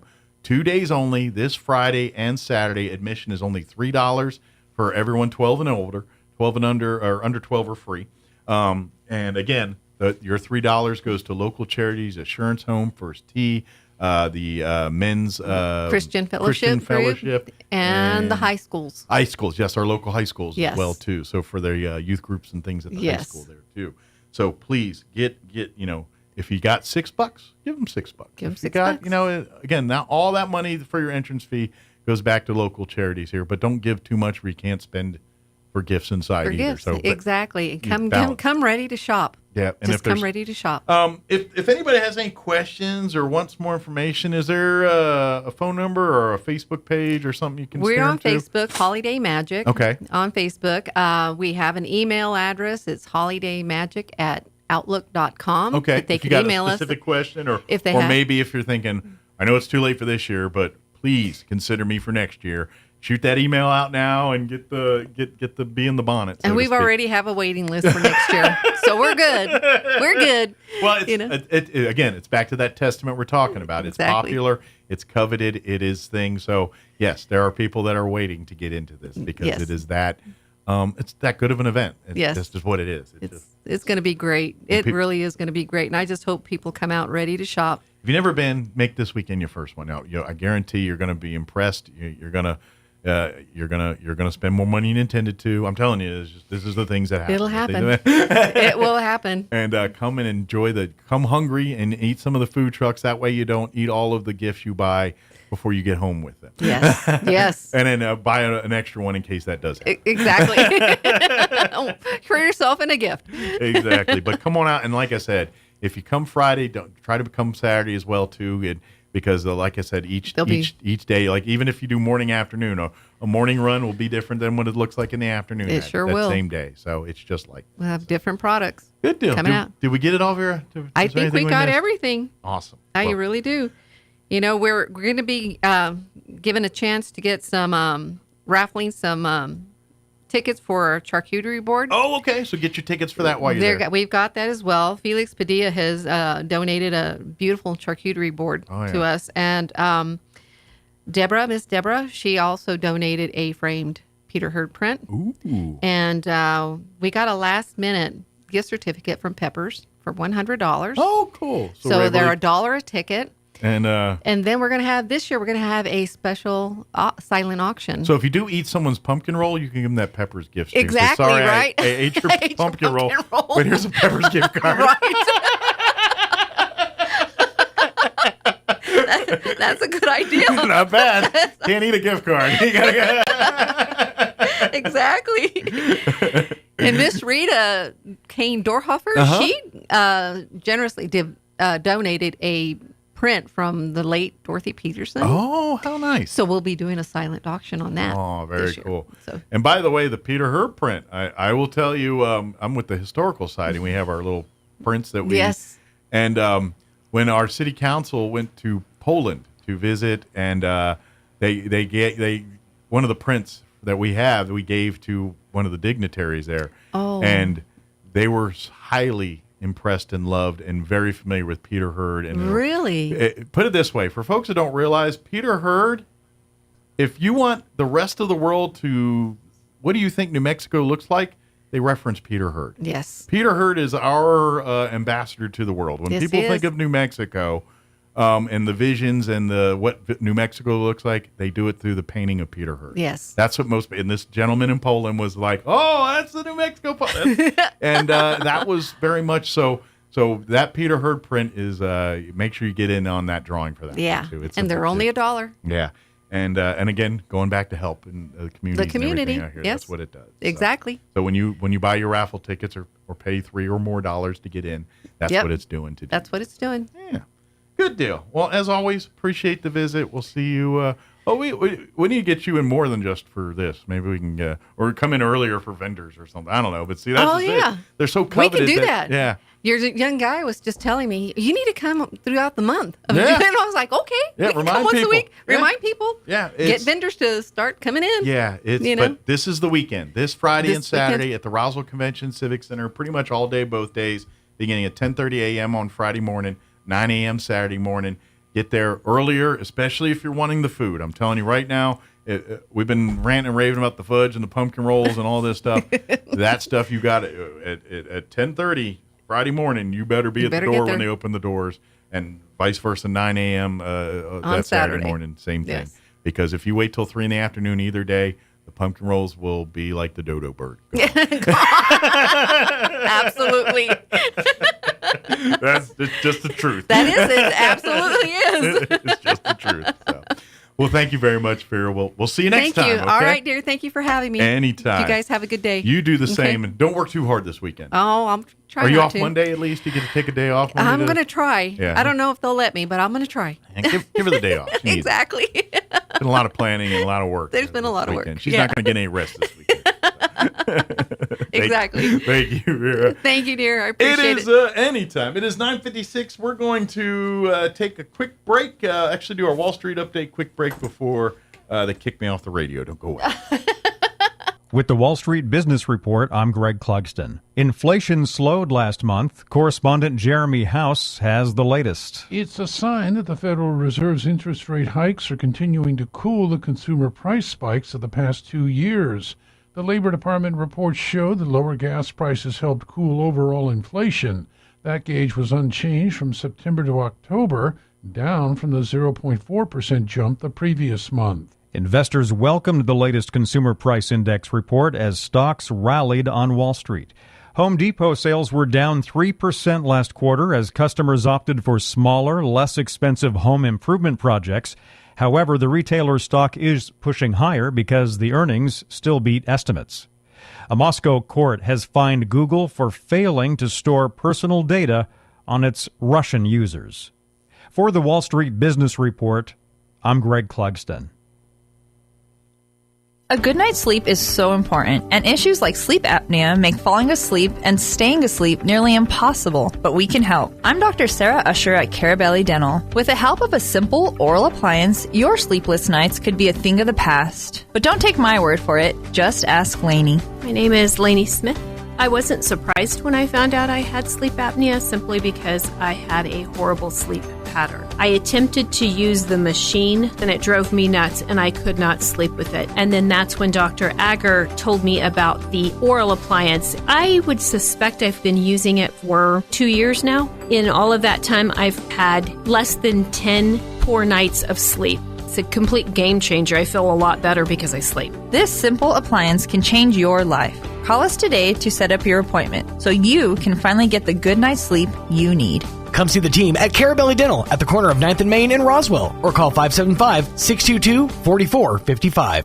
Martine's Capital Cafe in Roswell offers authentic and highly rated New Mexico food. Explore their amazing menu featuring huevos rancheros or asado with eggs or their green chili stew. And you can't forget their award-winning green chili cheeseburger, all made from scratch using their finest and freshest ingredients. Open for carryout with curbside delivery or limited dine-in. Just call ahead 624-2111. Martine's Capital Cafe, always pleasing the most refined palate. Open Monday through Saturday from 6 a.m. to 8:30 p.m. at 110 West 4th in Roswell. Gobble up the savings!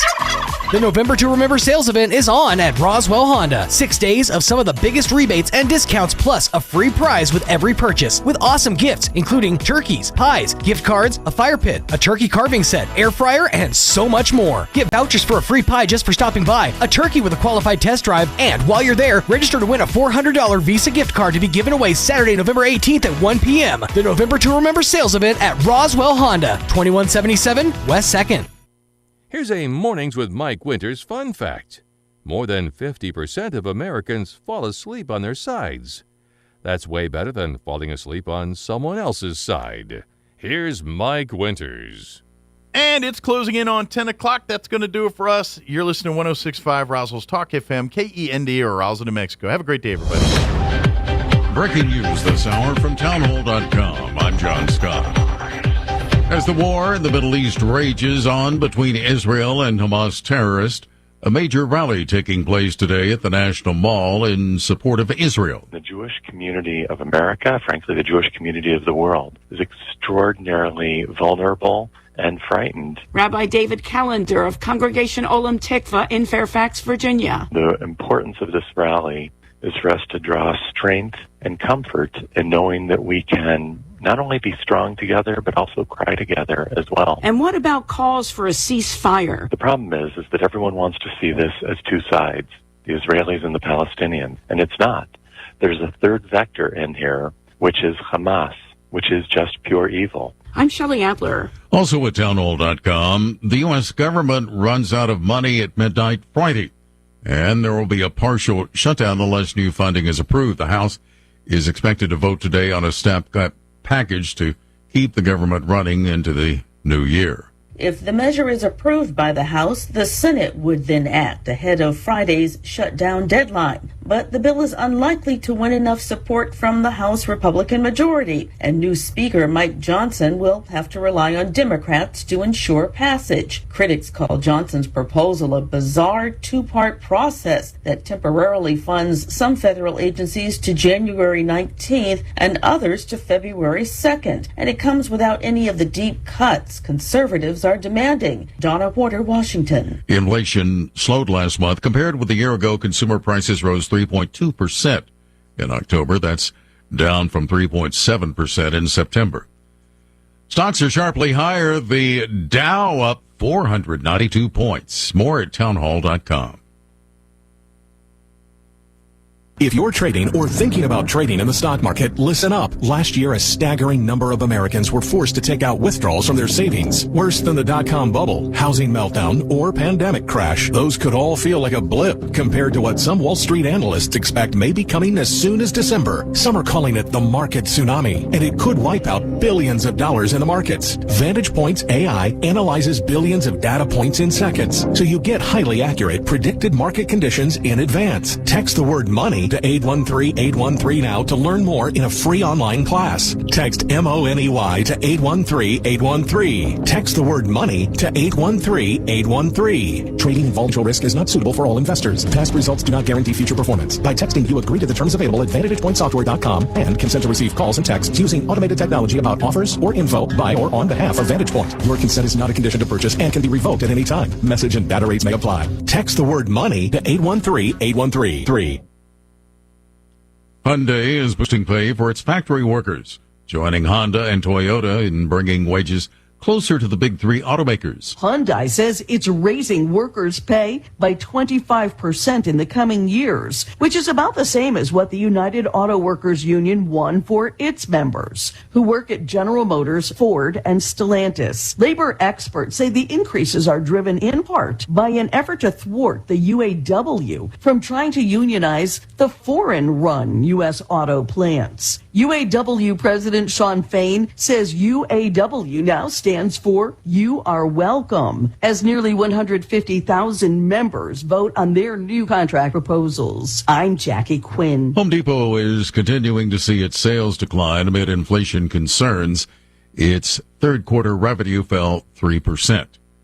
Breaking news and analysis at townhall.com. Formula One is coming to the Las Vegas Strip this week, and tourists are noticing the changes. You won't be able to get a good look at the Bellagio's famous fountains. The gondoliers won't be serenading tourists at the Venetian Resort, and many of the other familiar sights on the Las Vegas Strip are blocked. Joshua Garay is a tourist from Long Beach, California. I know a lot of people love the fountains. You know, it's a pretty cool show.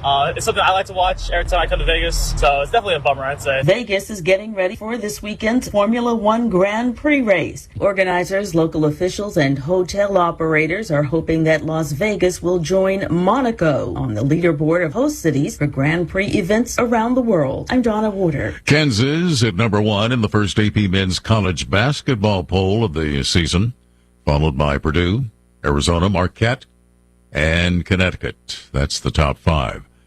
More on these stories